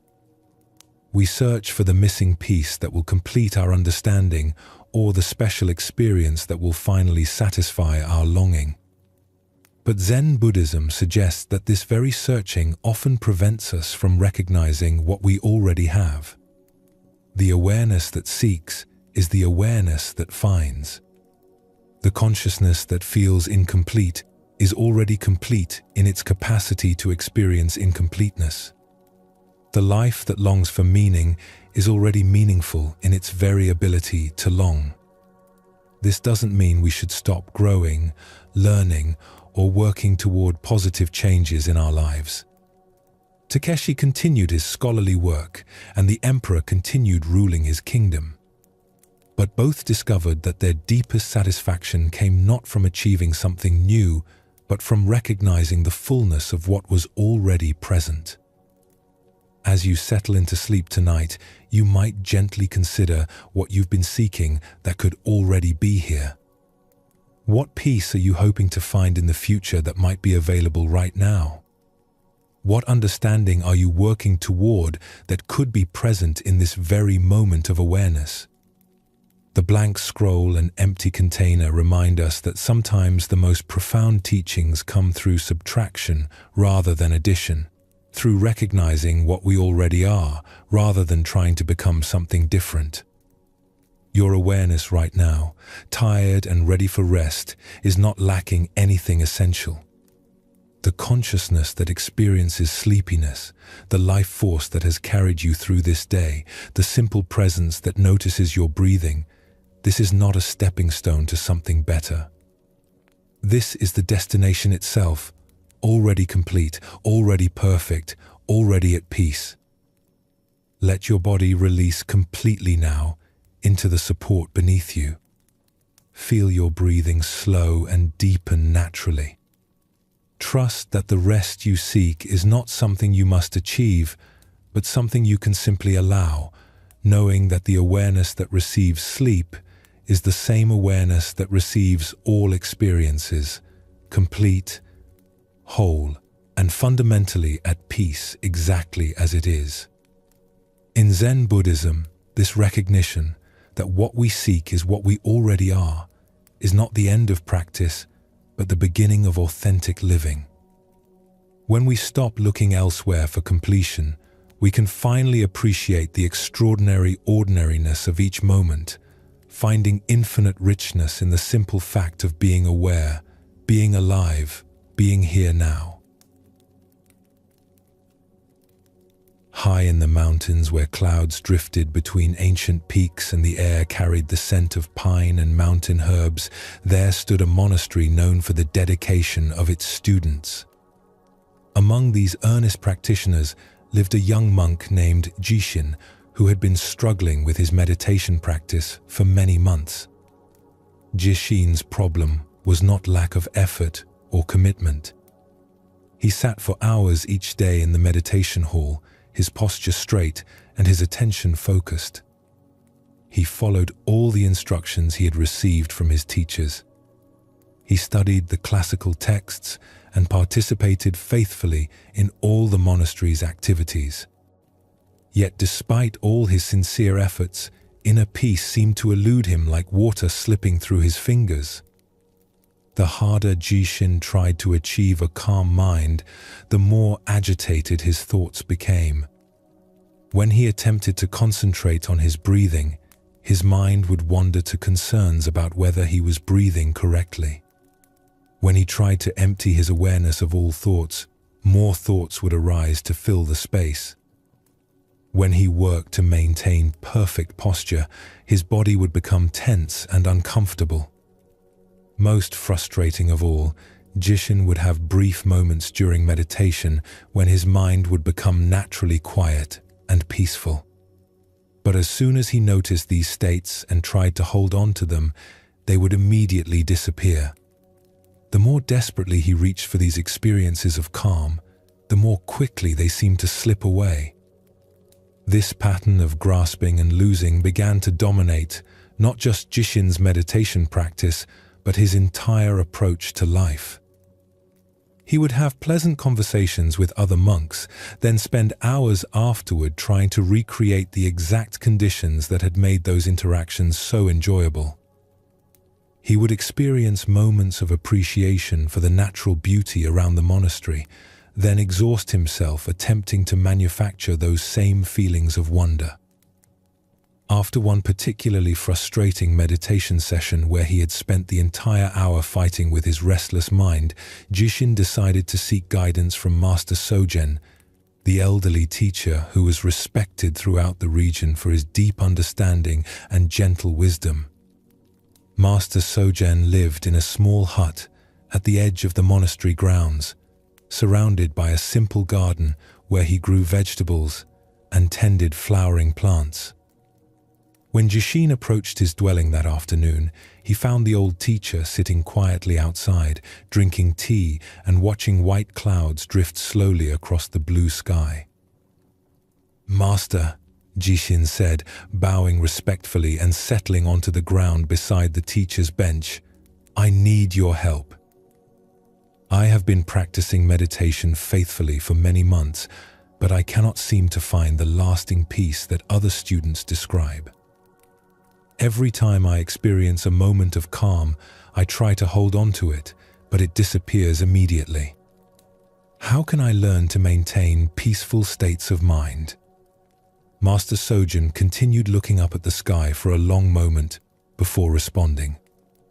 When he finally spoke, he gestured toward a particularly beautiful cloud that was floating above them, its edges illuminated by the afternoon sunlight.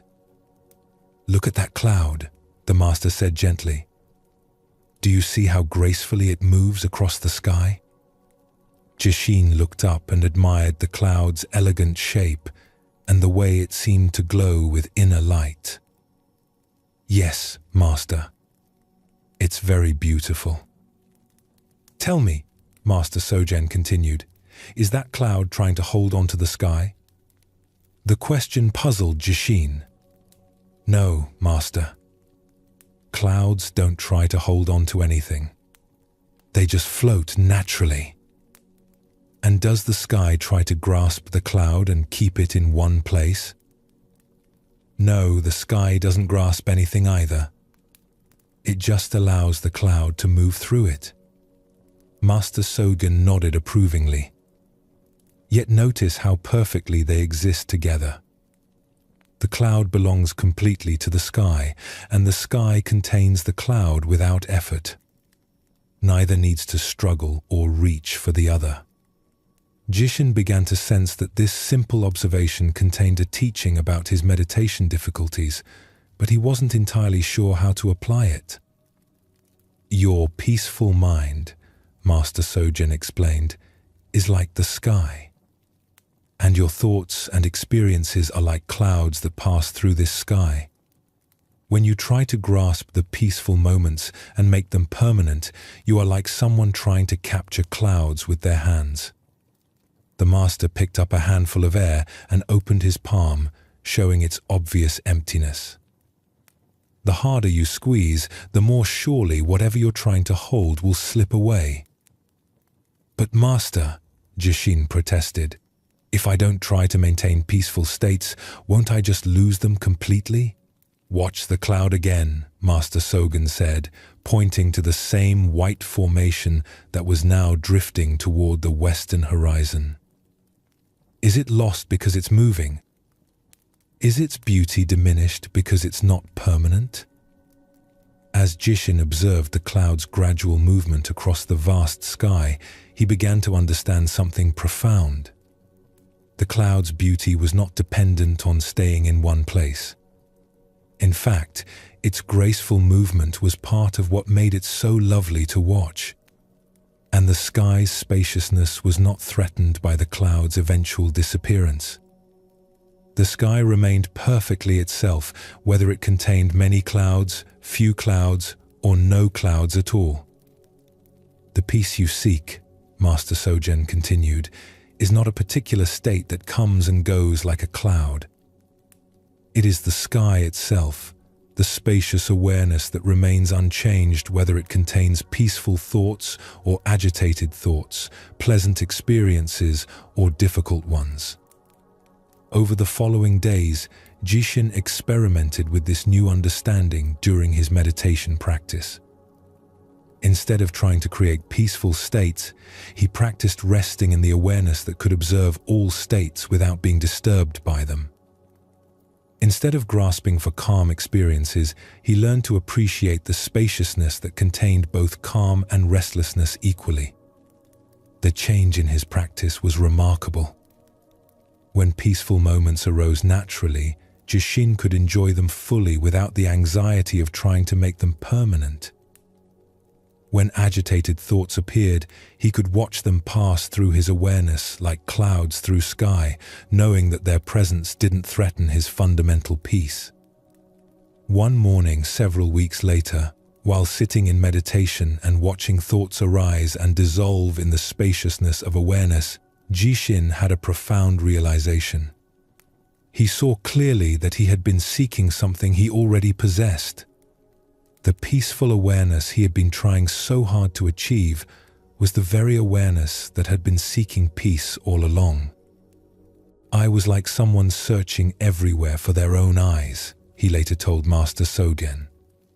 "The peace I wanted was the peace I already was." From that day forward, Jishin's approach to meditation and life transformed completely. He continued his regular practice, but without the desperate grasping that had previously made it such a struggle. He could appreciate beautiful moments without trying to capture them, and weather difficult periods without feeling they threatened his essential well-being. Other monks began to notice the change in Jishin. Where once he had seemed tense and driven, now he moved with natural ease. His presence became calming to others, not because he was working to be peaceful, but because he had stopped interfering with the peace that was naturally present. Years later, when Jishin became a teacher himself, students would often come to him with the same grasping approach to meditation that had once caused him so much frustration.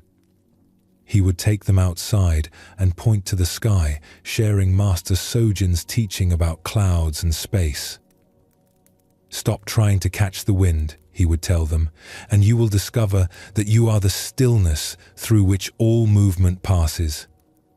Peace is not something you achieve, but something you already are when you stop trying to be something else." This simple teaching about clouds and sky reveals one of Zen Buddhism's most practical insights for daily life. We often approach happiness, love, success, and even spiritual growth with a grasping attitude, trying to capture and permanently possess experiences that are naturally fluid and changing. But just as clouds cannot be held without destroying their beauty, the experiences we most treasure often lose their magic when we try to grasp them too tightly. A peaceful moment becomes anxious when we worry about losing it. A joyful experience becomes desperate when we try to make it last forever. Love becomes possessive when we attempt to control it rather than allowing it to flow naturally. Jishin's discovery points to a different way of relating to our experiences. Instead of trying to be the cloud, we can learn to rest as the sky. Instead of identifying with the changing contents of our awareness, we can recognize ourselves as the awareness itself, which remains spacious and undisturbed regardless of what it contains. This doesn't mean becoming passive or indifferent to life's experiences. Clouds add beauty and variety to the sky, just as thoughts, emotions, and experiences add richness to our lives. But when we understand ourselves as the sky rather than the clouds, we can appreciate everything more fully because we're not desperately trying to control what naturally changes. In a bustling market town where merchants hawked their wares and travelers stopped to rest on their journeys, there lived a man named Ryokan who owned nothing but the simple clothes on his back and a small wooden bowl for collecting food or alms. Most people in the town considered him one of the poorest individuals they had ever encountered, yet those who took time to observe him closely noticed something puzzling. Ryokan seemed happier and more content than many of the wealthy merchants and comfortable citizens around him. Ryokan had not always lived this way. Years earlier, he had been a successful rice trader with a thriving business, a large house, and a reputation for shrewd dealing that brought him considerable wealth. But a series of bad harvests, dishonest partners, and unfortunate investments had cost him everything. By the time his financial collapse was complete, he had lost not only his possessions, but also his wife, who left him for a more prosperous merchant, and most of his friends, who distanced themselves from his misfortune. What remained after this total loss was something Ryokan had never expected: a profound sense of freedom. Without possessions to protect, investments to worry about, or social status to maintain, he discovered a lightness and simplicity that he had never experienced during his years of prosperity. Each morning, Ryokan would wake wherever he had found shelter the night before, sometimes in the doorway of a closed shop, sometimes under the eaves of a temple, sometimes in a grove of trees outside the town. Instead of feeling miserable about his circumstances, he would stretch in the morning sunlight and feel genuinely grateful to be alive for another day. His daily routine was beautifully simple. He would walk through the town, offering to help shopkeepers with small tasks in exchange for food or a few coins. He might sweep in front of a tea house, carry heavy bags for elderly customers, or help merchants unload goods from their carts. The work was humble and the pay minimal, but Ryokan approached each task with such cheerfulness and skill that people began to seek him out specifically. What struck everyone who encountered Ryokan was his complete absence of bitterness or self-pity. He never complained about his poverty or spoke longingly about his former wealth. He never seemed envious of those who had more than he did, or resentful toward those whose poor decisions had contributed to his downfall. Instead, he moved through his simple life with a quality of presence and appreciation that was rare even among people with every comfort. One day, a wealthy merchant named Watanabe, who had known Ryokan during his prosperous years, encountered him sweeping the entrance to a noodle shop. Watanabe felt uncomfortable seeing his former business associate in such reduced circumstances and approached him with a mixture of pity and curiosity. "Ryokan," Watanabe said, his voice heavy with sympathy, "I am so sorry to see how far you have fallen. This must be terribly difficult for you, living like this after having so much. How do you bear such poverty and hardship?" Ryokan paused in his sweeping and looked at Watanabe with eyes that held no trace of sadness or shame. "Fallen?" he said with genuine puzzlement. "I'm not sure I understand what you mean." Watanabe gestured toward Ryokan's worn clothing and simple possessions. "Surely you must miss your comfortable house, your successful business, the respect you once commanded in this town. Don't you long to return to your former life?"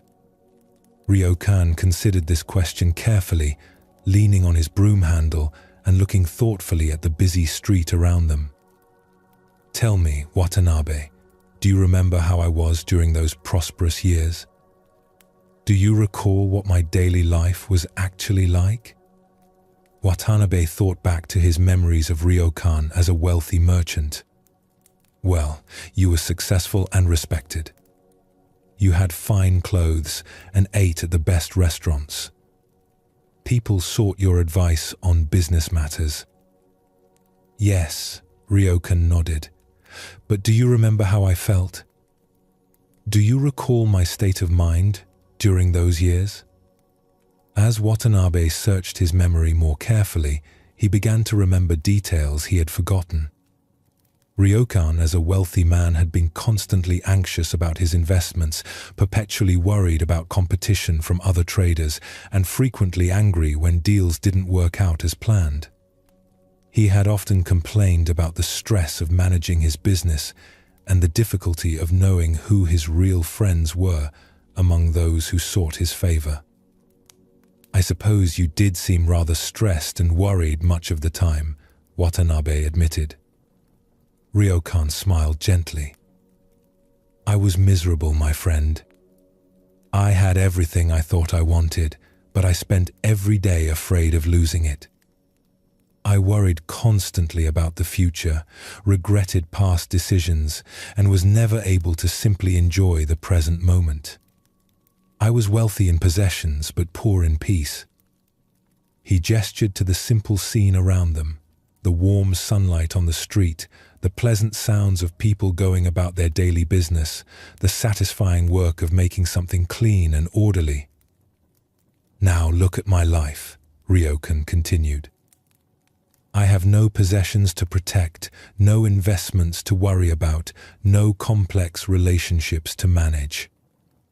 When I'm hungry, I find food. When I'm tired, I rest. When work needs to be done, I do it with full attention. When the day is beautiful, I appreciate its beauty completely. I have never been richer in the things that actually matter." Watanabe struggled to understand this perspective. "But surely you must feel insecure without money or property. How can you be content when you don't know where your next meal will come from or where you'll sleep tonight?" "Watch," Ryokan said, pointing to a sparrow that had landed nearby and was pecking at crumbs that had fallen from someone's meal. "Does that bird seem worried about where it will find food tomorrow? Does it appear anxious about not having a permanent home?" "No," Watanabe replied, "but that's just a bird. Humans have more complex needs." "Do we?" Ryokan asked. "Or do we have more complex fears? That sparrow needs food, shelter, and safety just as I do. The difference is that the sparrow doesn't spend its energy worrying about needs that aren't present in this moment. It doesn't exhaust itself planning for disasters that may never occur." Over the following months, Watanabe found himself observing Ryokan more carefully whenever their paths crossed in the town.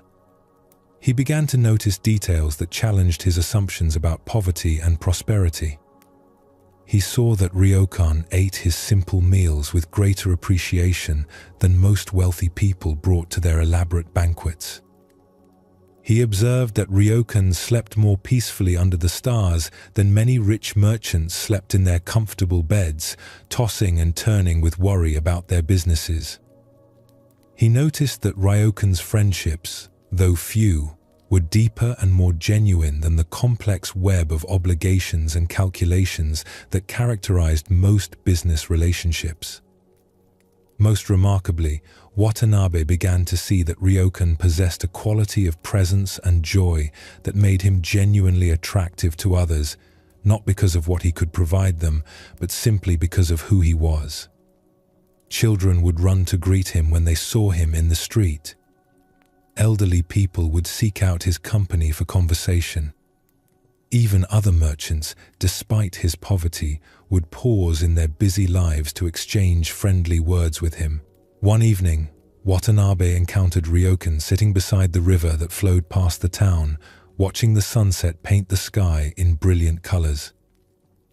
Unable to contain his curiosity any longer, Watanabe sat down beside him. "Ryokan," he said, "I have been thinking about our conversation many weeks ago. I must admit that I don't understand how you can be so content with so little. Can you help me understand what I'm missing?"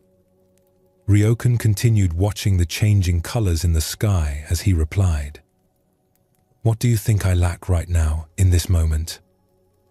Watanabe looked around at the simple scene, two men sitting by a river, watching a beautiful sunset. "Well, you don't have a house to return to, fine food waiting for dinner, comfortable beds to sleep in, or money in your pocket."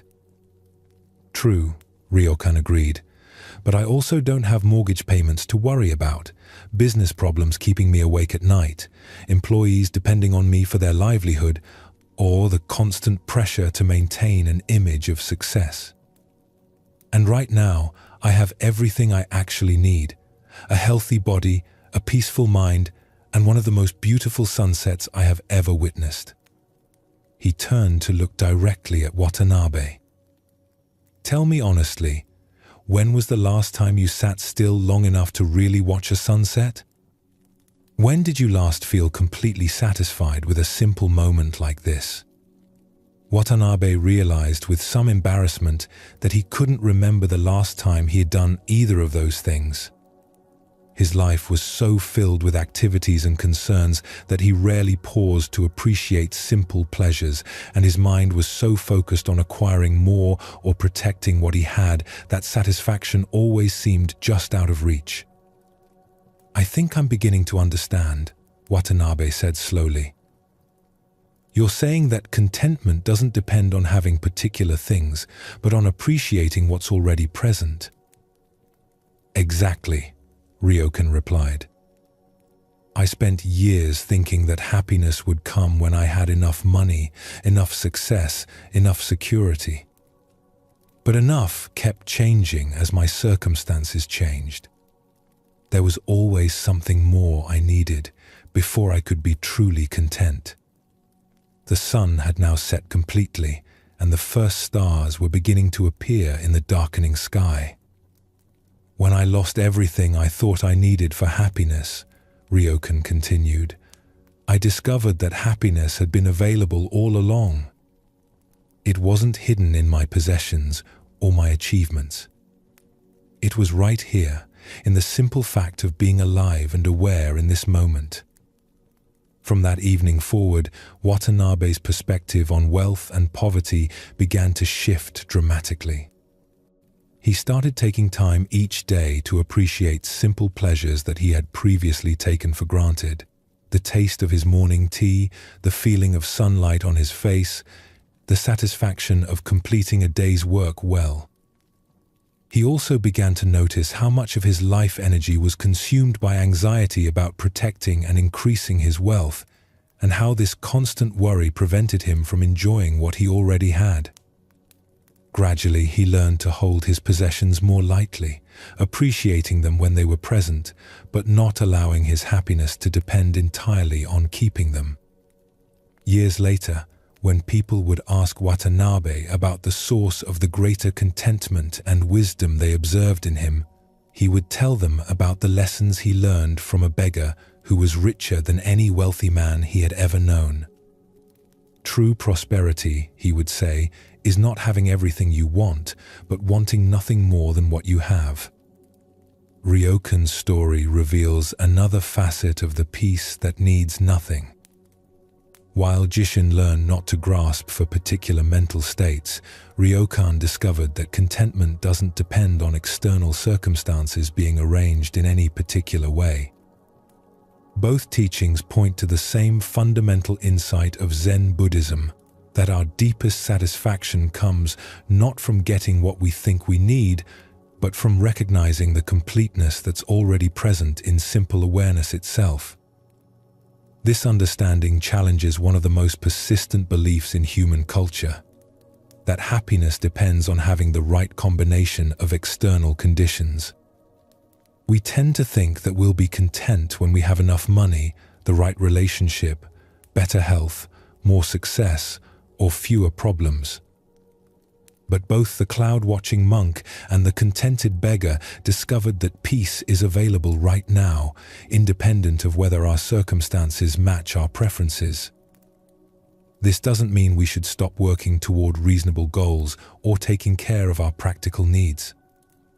Jishin continued his meditation practice, and Ryokan continued seeking food and shelter. But both learned that their fundamental well-being didn't depend on these activities succeeding in any particular way. The sparrow that Ryokan pointed to offers a perfect example of this principle. Birds work diligently to find food and build nests, but they don't seem to suffer from anxiety about whether their efforts will be successful. They respond appropriately to their immediate needs, without exhausting themselves with worry about distant possibilities. Human beings have the unique gift of being able to plan for the future and learn from the past, but this same capacity can become a source of suffering when we use it to constantly compare our present circumstances to imagined alternatives. We can spend so much energy wishing things were different that we miss the beauty and sufficiency of what's actually here. As you settle deeper into rest tonight, you might gently notice what you've been waiting for in order to be content. What conditions do you believe need to be met before you can truly relax and feel satisfied? See if you can practice Ryokan's discovery, finding completeness in this simple moment of rest, independent of whether tomorrow brings what you hope for or prefer. Both stories in tonight's teaching point to the same liberating truth. The peace you seek doesn't need to be earned, achieved, or acquired. It's the natural state of awareness when it stops reaching for something else, stops grasping for different conditions, stops waiting for a better moment to be satisfied. Like the sky that contains all clouds without being disturbed by any of them, like the sparrow that meets each moment's needs without anxiety about the future, your own deepest peace is always available, needing nothing added to be complete. Let your breathing slow even more now. Feel your body releasing completely into the support beneath you. Rest in the awareness that needs no particular experience to be at peace, that finds sufficiency in the simple fact of being aware, being alive, being here now. In Zen Buddhism, this recognition that peace needs nothing is not a philosophy to believe, but a reality to experience directly. Tonight, as sleep comes naturally without your effort or control, you can practice this same trust in the completeness of each moment, knowing that awareness itself is already whole, already satisfied, already home. In a rural valley where rice fields stretched between rolling hills and the seasons followed their ancient rhythm, there lived a farmer named Ichiro who had worked the same land for over 40 years. His fields had been passed down through generations of his family, and he knew every inch of the soil as intimately as he knew the lines on his own weathered hands. Ichiro was respected throughout the region not only for his skill as a farmer, but for something more unusual, his remarkable equanimity in the face of whatever weather and circumstances each season brought. While other farmers in the valley would become anxious during droughts, angry during floods, and despairing when insects destroyed their crops, Ichiro seemed to maintain the same calm presence whether his harvests were abundant or meager. This steadiness had not always been part of Ichiro's character. In his younger years, he had been as reactive as any other farmer to the unpredictable challenges of agricultural life. A late spring frost that damaged his seedlings would send him into days of bitter complaints about his bad luck. A summer drought would keep him awake at night, worrying about his family's financial security. Heavy rains that flooded his fields would trigger outbursts of anger at the unfairness of nature.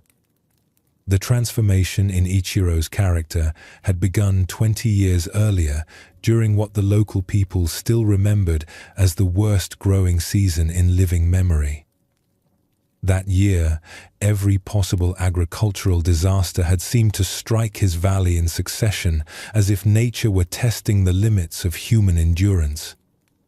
The season had started with a late, harsh winter that prevented proper soil preparation.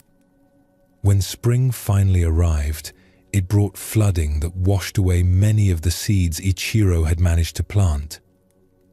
The floods were followed by an unusual cold snap that killed most of the seedlings that had survived the water damage. Summer brought the opposite extreme, a severe drought that lasted for months, withering the few plants that had managed to establish themselves. When the rains finally returned in early autumn, they came with violent storms that included hail large enough to destroy whatever crops had somehow endured the earlier challenges. By harvest time, Ichiro had lost nearly everything. His rice yield was less than 10% of a normal year, barely enough to feed his family through the winter, with nothing left over to sell or save for the following season's planting. Many farmers in the valley faced similar losses, and the community was gripped by anxiety about how they would survive the coming year. On the day when Ichiro walked through his devastated fields, surveying the full extent of the damage, something unexpected happened. Instead of feeling the rage and despair that had characterized his responses to much smaller setbacks in previous years, he found himself experiencing a profound sense of acceptance. Looking at the flattened stalks of rice that represented months of careful work, Ichiro felt his heart open in a way it never had before. He saw clearly that his anger and resistance to previous difficulties had never changed the circumstances themselves, but had only added mental suffering to whatever practical challenges he faced. "The rain falls where it falls," he said quietly to himself as he stood in his ruined field. "The sun shines when it shines. The seasons follow their own rhythm, not mine. I can work skillfully with whatever conditions arise, but I cannot control what conditions will arise."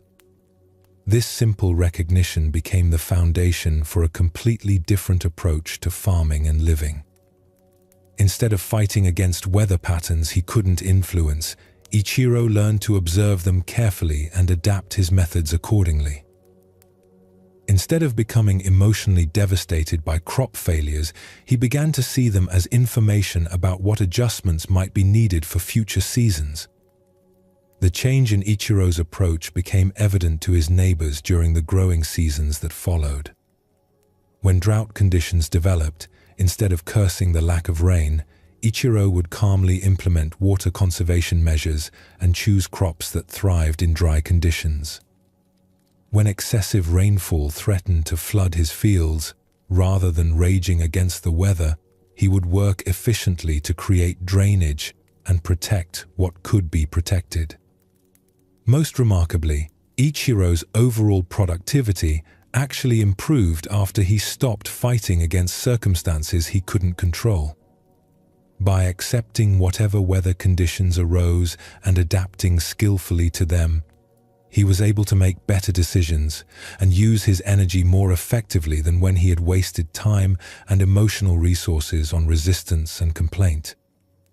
One particular incident became famous throughout the valley and established Ichiro's reputation for wisdom as well as farming skill. 3 years after his season of great loss, another severe drought struck the region. Wells ran dry, streams stopped flowing, and most farmers watched helplessly as their crops withered under the relentless Sunday.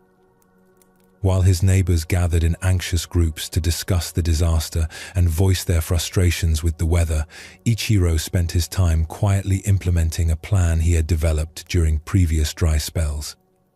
He had learned to collect and store rainwater during abundant seasons, had planted drought-resistant varieties of vegetables in addition to rice, and had developed relationships with farmers in other regions who might trade different types of crops. When a delegation of worried farmers came to Ichiro seeking advice about the drought, they found him working peacefully in his fields, tending plants that, while not thriving, were surviving better than most crops in the area. "Ichiro," said Tanaka, a farmer whose fields bordered Ichiro's land, "how can you be so calm when this drought is destroying everyone's livelihood? Aren't you worried about your family's survival?" Ichiro paused in his work and gestured toward the clear blue sky above them. "Tanaka, does my worry make it rain?" "Well, no," Tanaka replied, "but surely you must be concerned about the practical consequences of this dry weather." "I am very concerned about the practical consequences," Ichiro agreed. "That's why I'm spending my time and energy on practical responses, conserving water, protecting the plants that can survive, and planning for various possible outcomes. But I'm not wasting energy on wishing the weather were different." He pointed to a section of his field where drought-resistant vegetables were growing in carefully mulched rows. When I accept that this is a dry year, I can focus completely on how to farm successfully in dry conditions. When I spend my energy fighting against the dryness, I have less attention available for working skillfully with the conditions that actually exist. Another farmer in the group, an elderly man named Yamamoto, shook his head in puzzlement. But doesn't such acceptance mean giving up? If we just accept everything that happens, won't we become passive and stop trying to improve our situation? Ichiro smiled and invited the group to walk with him through his fields. As they toured his land, he showed them the various adaptations he had made in response to different weather patterns over the years: terraced areas for managing heavy rains, drought-resistant crops for dry seasons, cold-hardy varieties for harsh winters, and flexible irrigation systems that could be adjusted for different conditions. As you can see, Ichiro explained, acceptance doesn't mean doing nothing. It means putting all my energy into responding wisely to what is actually happening, rather than dividing my energy between useful action and useless resistance. He stopped beside a small grove of trees he had planted to provide windbreak and shade. These trees exist because I accepted that this area of my land is exposed to strong winds and hot Sunday. If I had spent years complaining about the wind and sun, I would never have thought to plant trees. Acceptance allowed me to see clearly what was needed. Over time, other farmers in the valley began to adopt Ichiro's approach to agricultural challenges.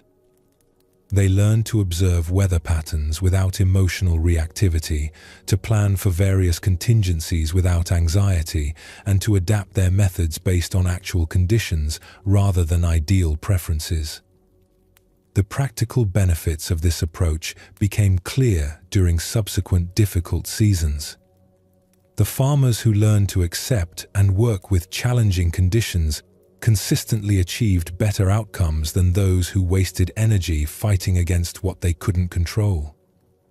But beyond the practical improvements, those who adopted Ichiro's philosophy reported something even more valuable: a profound reduction in the stress and emotional suffering that had previously accompanied every agricultural challenge.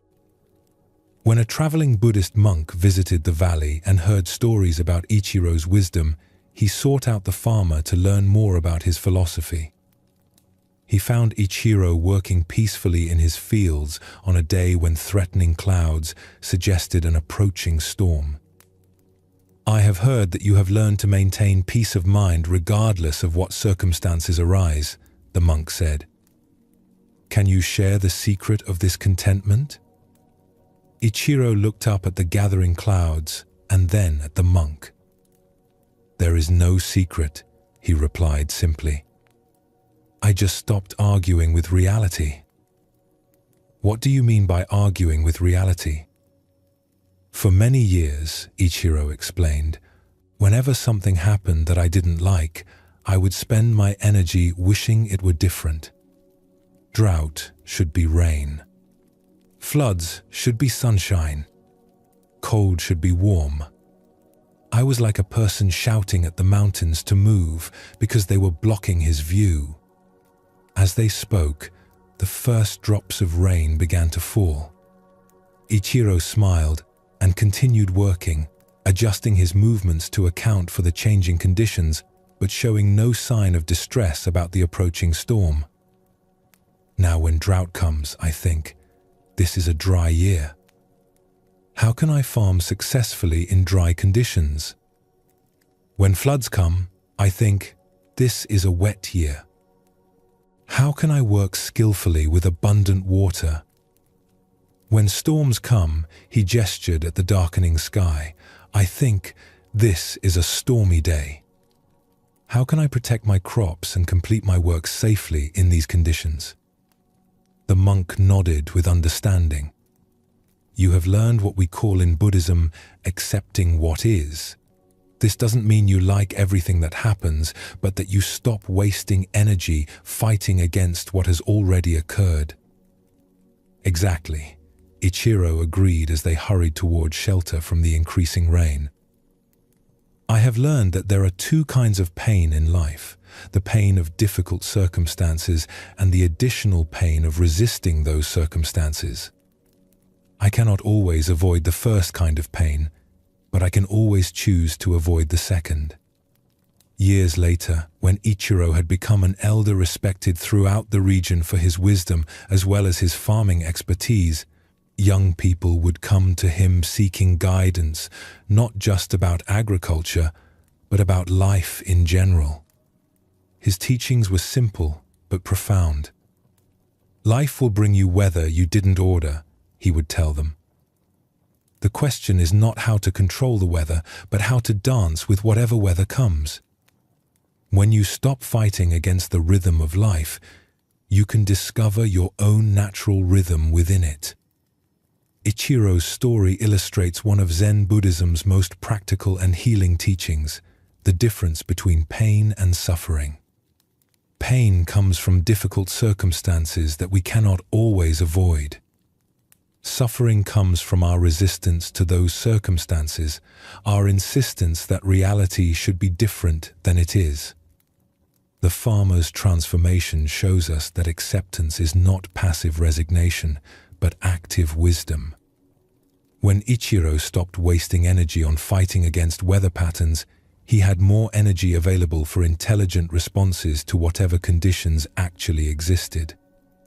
His acceptance allowed him to see clearly and act effectively, rather than being clouded by emotional reactivity. This principle applies to every area of human experience.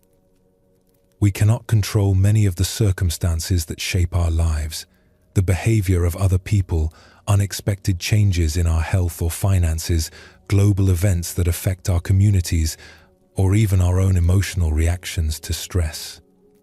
But we can always choose how we relate to these uncontrollable circumstances. When we fight against what has already happened, we add mental and emotional suffering to whatever practical challenges we face.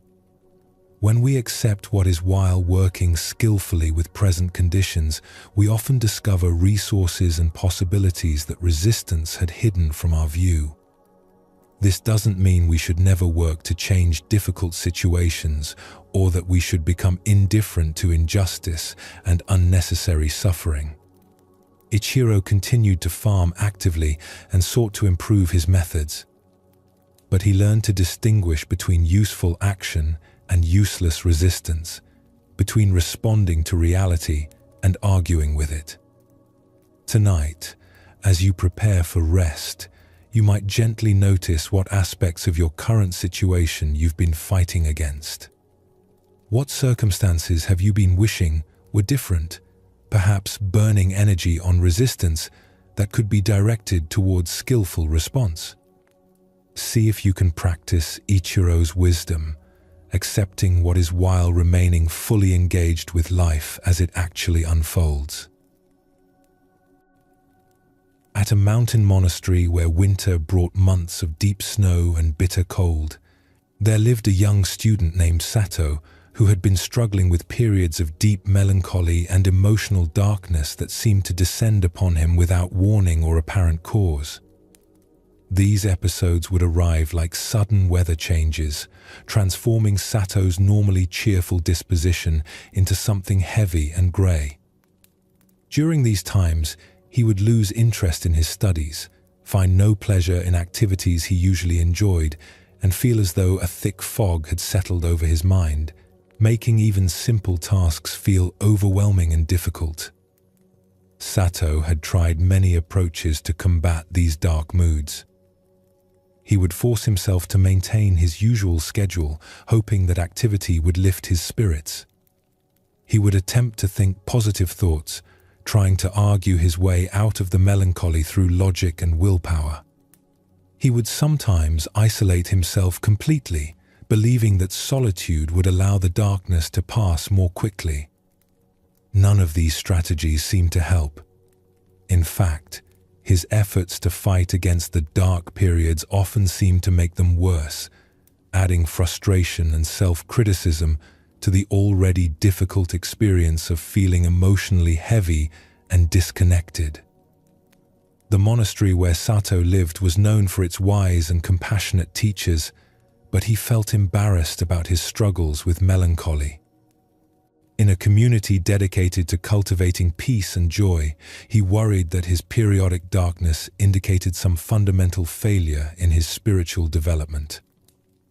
Master Daisetsu, the elderly abbot of the monastery, was renowned for his deep understanding of the human mind and heart. Students from many regions sought his guidance for dealing with difficult emotions and mental states. But Sato had always hesitated to approach him, fearing that the master would judge his struggles as evidence of inadequate practice or commitment. One winter morning, during a particularly intense period of melancholy that had lasted for several weeks, Sato was walking slowly through the monastery's snow-covered gardens when he encountered Master Daisetsu sitting peacefully on a bench, apparently enjoying the cold, clear air and the beauty of the snow-laden trees. "Good morning, Sato," the master said with warmth that contrasted sharply with the young man's inner gloom. "Come sit with me and watch the snow fall." Sato approached hesitantly and settled beside the master on the cold wooden bench. They sat in silence for several minutes, watching large snowflakes drift down from the grey sky and settle on the branches of the pine trees around them. "Master," Sato finally said, his voice heavy with the weight he had been carrying, "I must ask for your guidance. I have been practicing here for 3 years, but I still experience periods of darkness that seem to come from nowhere and resist all my efforts to overcome them. I fear that I am not suited for this path, or that some flaw in my character prevents me from finding the lasting peace that other students achieve." Master Daisetsu continued watching the falling snow as he replied, "Tell me, Sato, what do you think of this winter weather?" The question puzzled Sato. "I'm not sure what you mean, Master.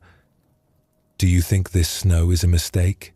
Do you believe winter is a flaw in the natural order that should be corrected?" "No, of course not," Sato replied. "Winter is natural. Snow is beautiful in its own way. And yet," Master Daisetsu observed, "winter is cold and dark. It covers the green earth with white emptiness. It strips the trees of their leaves and forces plants into dormancy. If you were a farmer concerned only with growing crops, you might consider winter a terrible inconvenience that prevents you from doing what you want to do."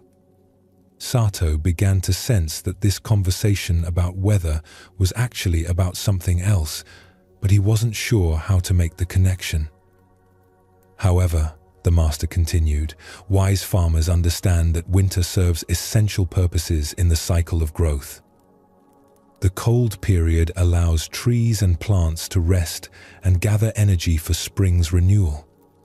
The snow provides water that will nourish new growth when temperatures rise. The dormancy period is not a failure of the natural system, but an integral part of its wisdom." Master Daisetsu turned to look directly at Sato. "What if your periods of melancholy are like winter in the landscape of your inner life?" This comparison stopped Sato short. He had never thought of his dark moods as anything other than problems to be solved or obstacles to be overcome. The idea that they might serve some purpose or be part of a natural cycle had never occurred to him. "I don't understand, Master.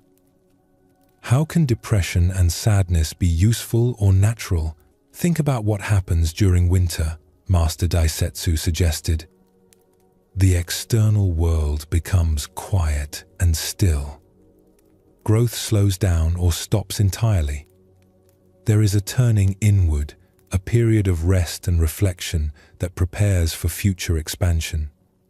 Is it possible that your melancholy serves similar functions?"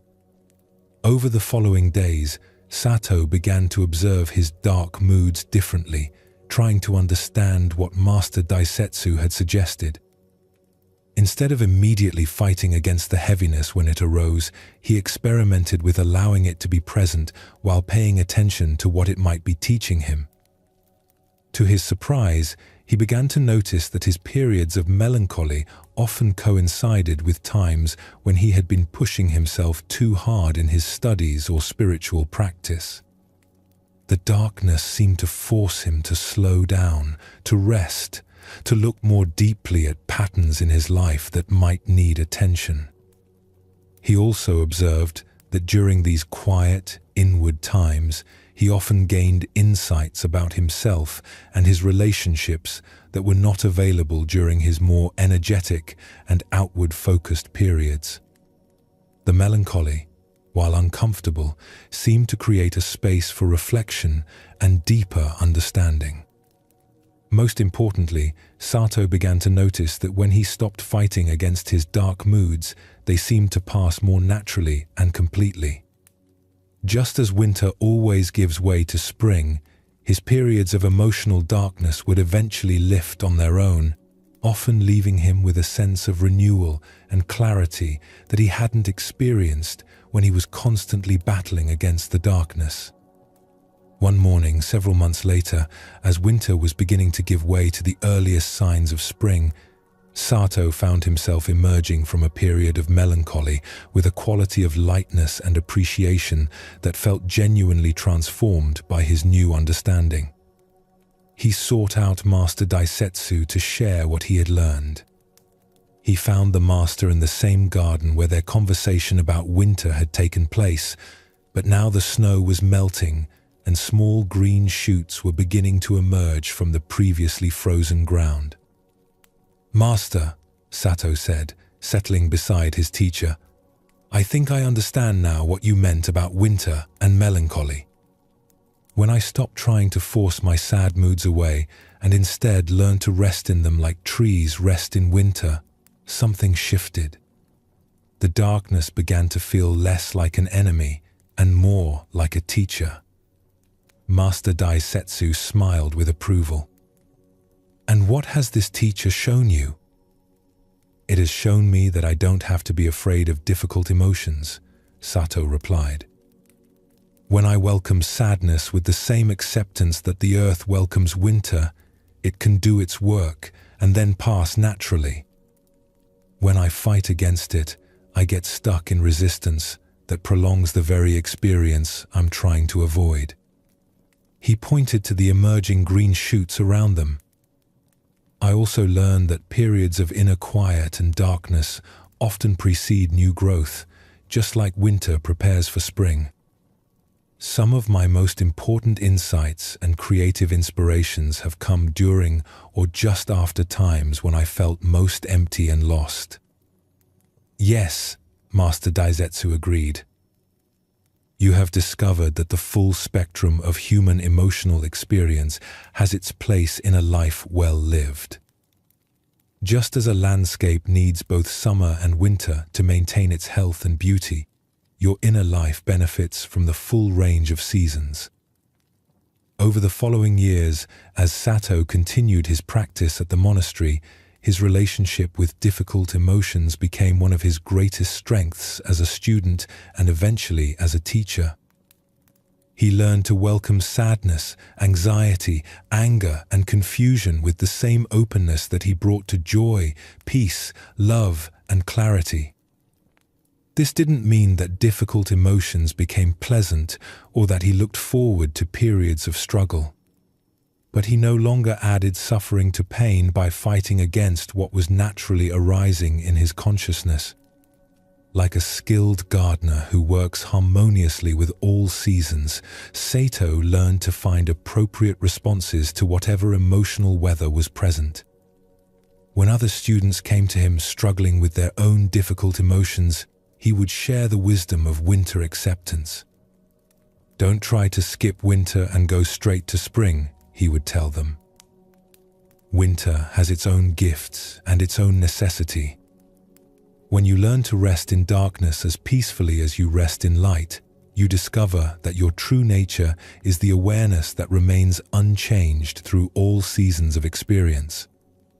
Sato's story reveals another dimension of the acceptance that Zen Buddhism teaches. While Ichiro learned to accept external circumstances beyond his control, Sato discovered how to embrace the internal weather of emotions and mental states that arise without our choosing. Many of us have been taught to view difficult emotions as problems that need to be fixed immediately. We live in a culture that often treats sadness, anxiety, anger, or confusion as signs of failure or dysfunction, rather than natural responses to the challenges and changes that life brings. But just as winter serves essential functions in the natural world, difficult emotions often carry important information and serve necessary purposes in our psychological and spiritual development. Sadness can help us process loss and change. Anxiety can alert us to genuine concerns that need attention. Anger can signal when our boundaries are being violated. Confusion can indicate that we're encountering something new that requires deeper understanding. The key insight that Sato discovered is that fighting against difficult emotions often prolongs and intensifies them. When we try to force ourselves out of sadness or push away anxiety through sheer willpower, we often create additional layers of frustration and self-criticism that make the original difficulty worse. Acceptance of emotional states doesn't mean we become passive or stop taking care of our mental health. Just as farmers continue to work skillfully during winter while accepting the season's limitations, we can take appropriate action to support ourselves during difficult emotional periods while allowing the experience to unfold naturally.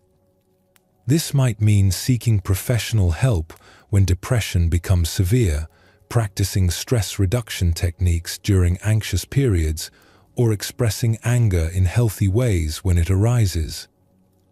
But it also means trusting that emotional weather, like atmospheric weather, has its own natural cycles that don't require our constant management and control.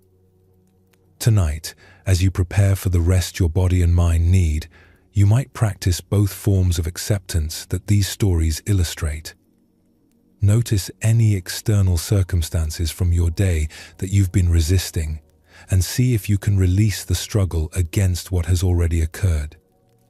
Also, observe any internal states that you've been fighting against, and experiment with offering them the same welcoming space that winter offers to dormant seeds. Both Ichiro and Sato discovered that acceptance is not surrender, but wisdom, not giving up, but giving in to the natural flow of life.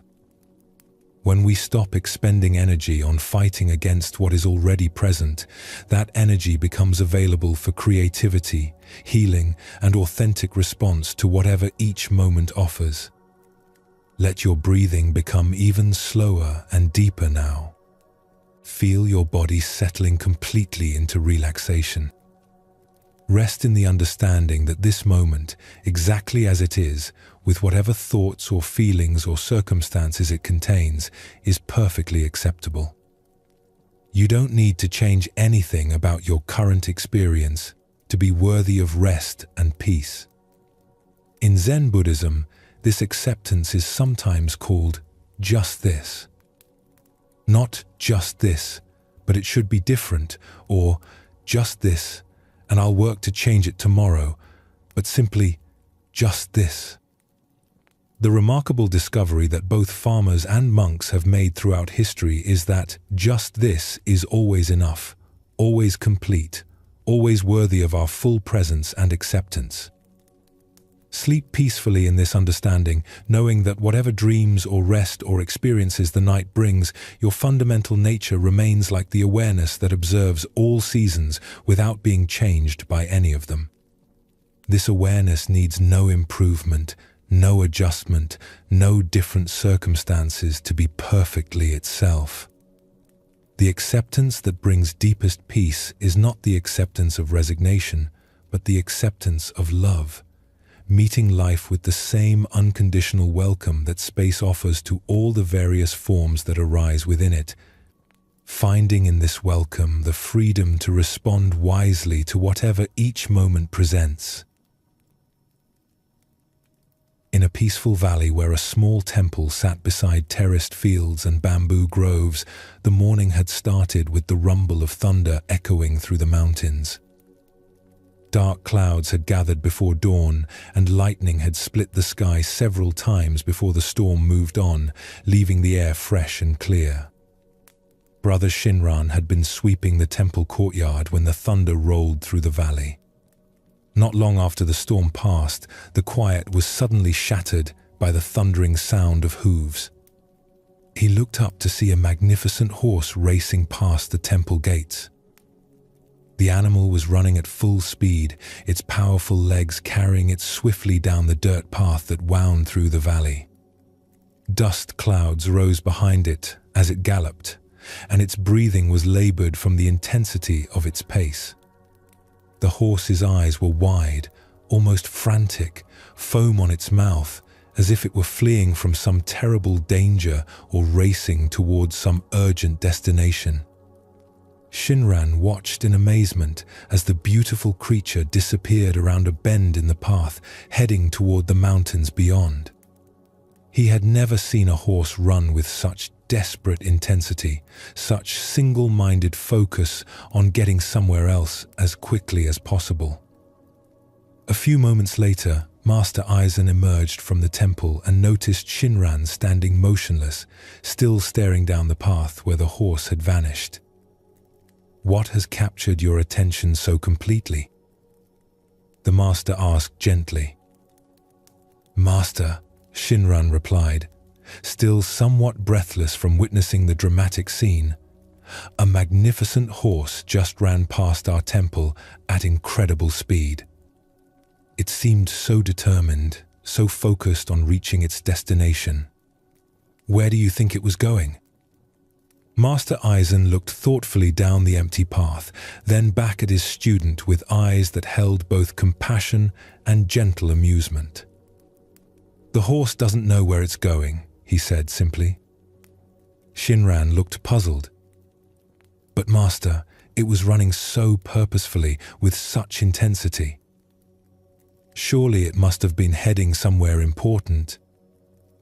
"It was running," Master Aizen agreed, "but not because it had chosen a destination. Earlier this morning, there was thunder in the mountains. That sound frightened one horse, which began to run. When other horses saw it running, they started running too, not knowing why, but assuming there must be danger. Now this horse runs because it has learned that when uncertain, the thing to do is run. It runs because all the other horses are running." He paused, watching a cloud drift peacefully overhead.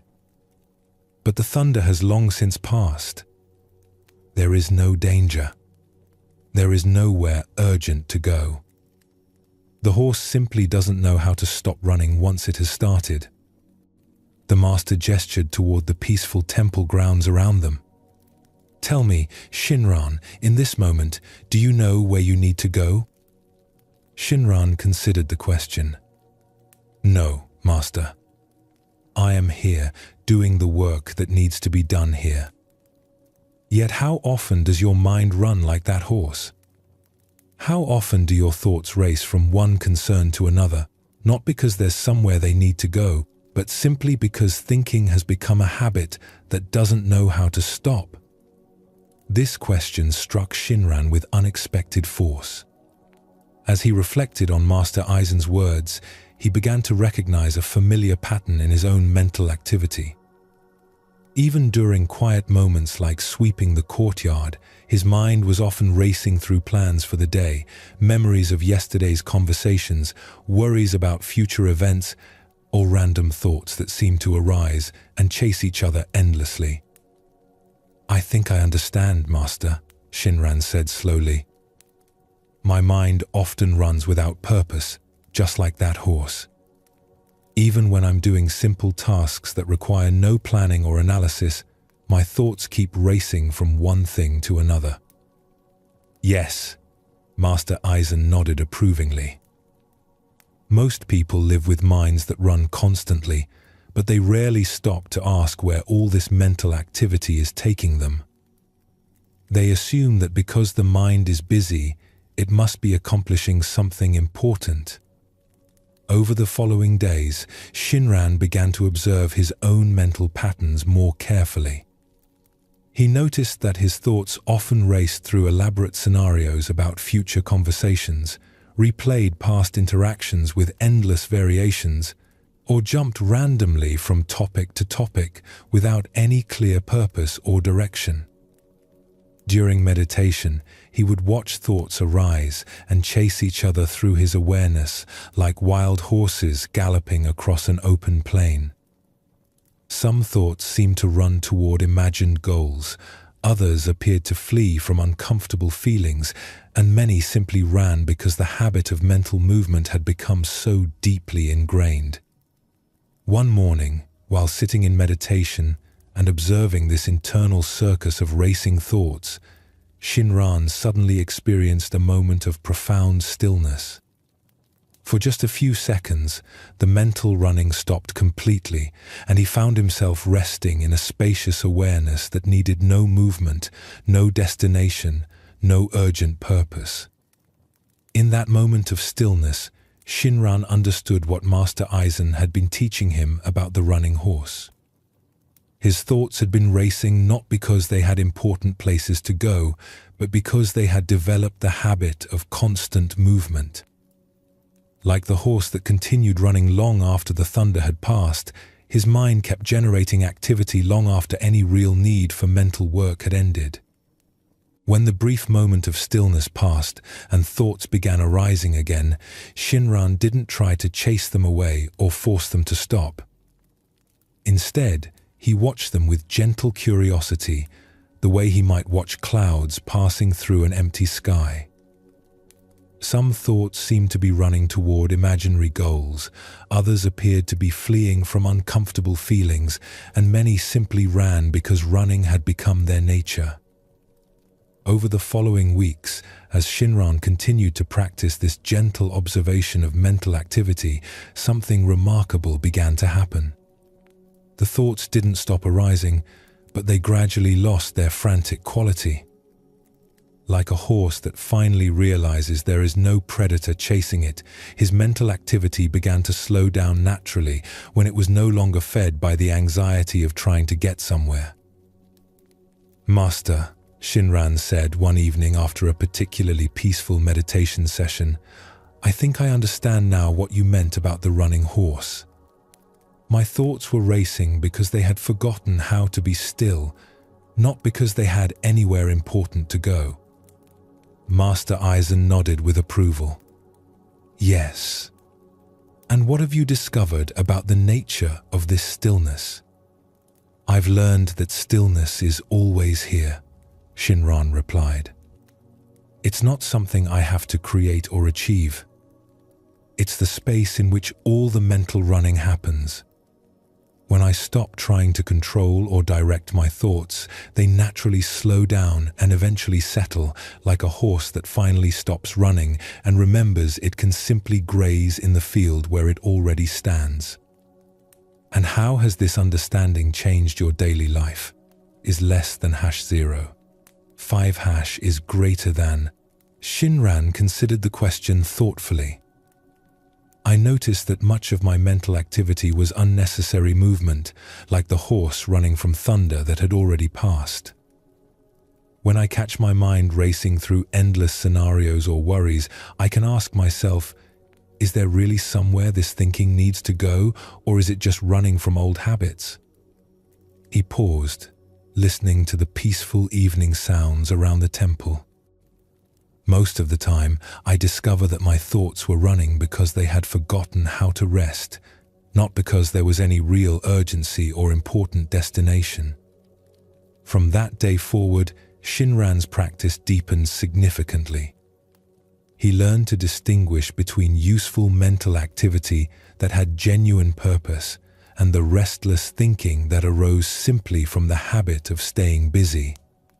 Like a skilled horseman who knows when to give his mount direction and when to let it rest, Shinran developed the ability to engage his mind when focus was needed and allow it to settle into natural stillness when no mental work was required. Years later, when other students would come to him struggling with racing thoughts and mental restlessness, Shinran would often tell them about the morning he watched a magnificent horse run past the temple. "The mind is like that horse," he would explain. "It runs because it has learned that running is what minds do, not because it knows where it's going." Once you understand that most mental activity is just old habit, you can begin to appreciate the stillness that was always here, waiting beneath all the unnecessary movement. This story of the running horse reveals one of Zen Buddhism's most practical insights about the nature of mind. Most of us live with constant mental activity that feels urgent and important, but much of this thinking is simply habit, like a horse that keeps running long after the original cause for alarm has passed. Our thoughts often race through endless scenarios, replay old conversations, worry about future events, or jump from topic to topic without any clear purpose. We assume this mental busyness is necessary and productive, but when we observe carefully, we often discover that much of it is simply the mind's habit of staying in motion. The thunder that started the horse running represents the various stimuli in our lives that trigger mental activity: stress at work, conflicts in relationships, news about world events, or even just the general pace of modern life. Once our minds learn to race in response to these triggers, they often continue racing even when the original causes are no longer present. Understanding this pattern can be deeply liberating. When we recognize that much of our mental restlessness is habit rather than necessity, we can begin to distinguish between thoughts that serve a genuine purpose and thoughts that are simply running because they've forgotten how to be still. Tonight, as you prepare for rest, you might gently observe your own mental activity. Notice if your thoughts are racing towards some important destination, or if they're simply running because running has become their habit. See if you can find the stillness that Shinran discovered, the spacious awareness that remains peaceful whether thoughts are moving quickly or slowly. As our journey through the wisdom of Zen Buddhism draws to its natural close, you've traveled far tonight. Not in distance, but in understanding. You've discovered that the peace you seek isn't something to achieve through struggle, but something to uncover by releasing what obscures it. Each step of this journey has been a gentle return to what you already knew in your deepest heart, but had perhaps forgotten beneath the noise of daily life. Each story you've heard carries the same gentle truth. The contentment your heart longs for has been here all along, waiting beneath the surface of your searching. The running horse taught you that much of mental activity is simply old habit, thoughts racing not because they have somewhere important to go, but because they've forgotten how to be still. The empty container revealed that what you seek is the very awareness doing the seeking, always present, always complete, never actually missing. The farmer who stopped fighting the weather showed you how to work with life rather than against it.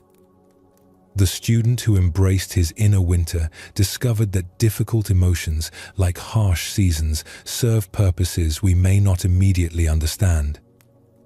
The merchant who set down his heavy sacks learned that freedom comes not from accumulating more, but from releasing what we think we cannot live without.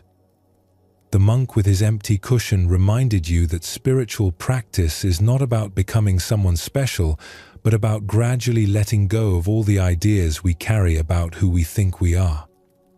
These teachings work not through your effort to remember them, but through their natural resonance with the wisdom you've always carried.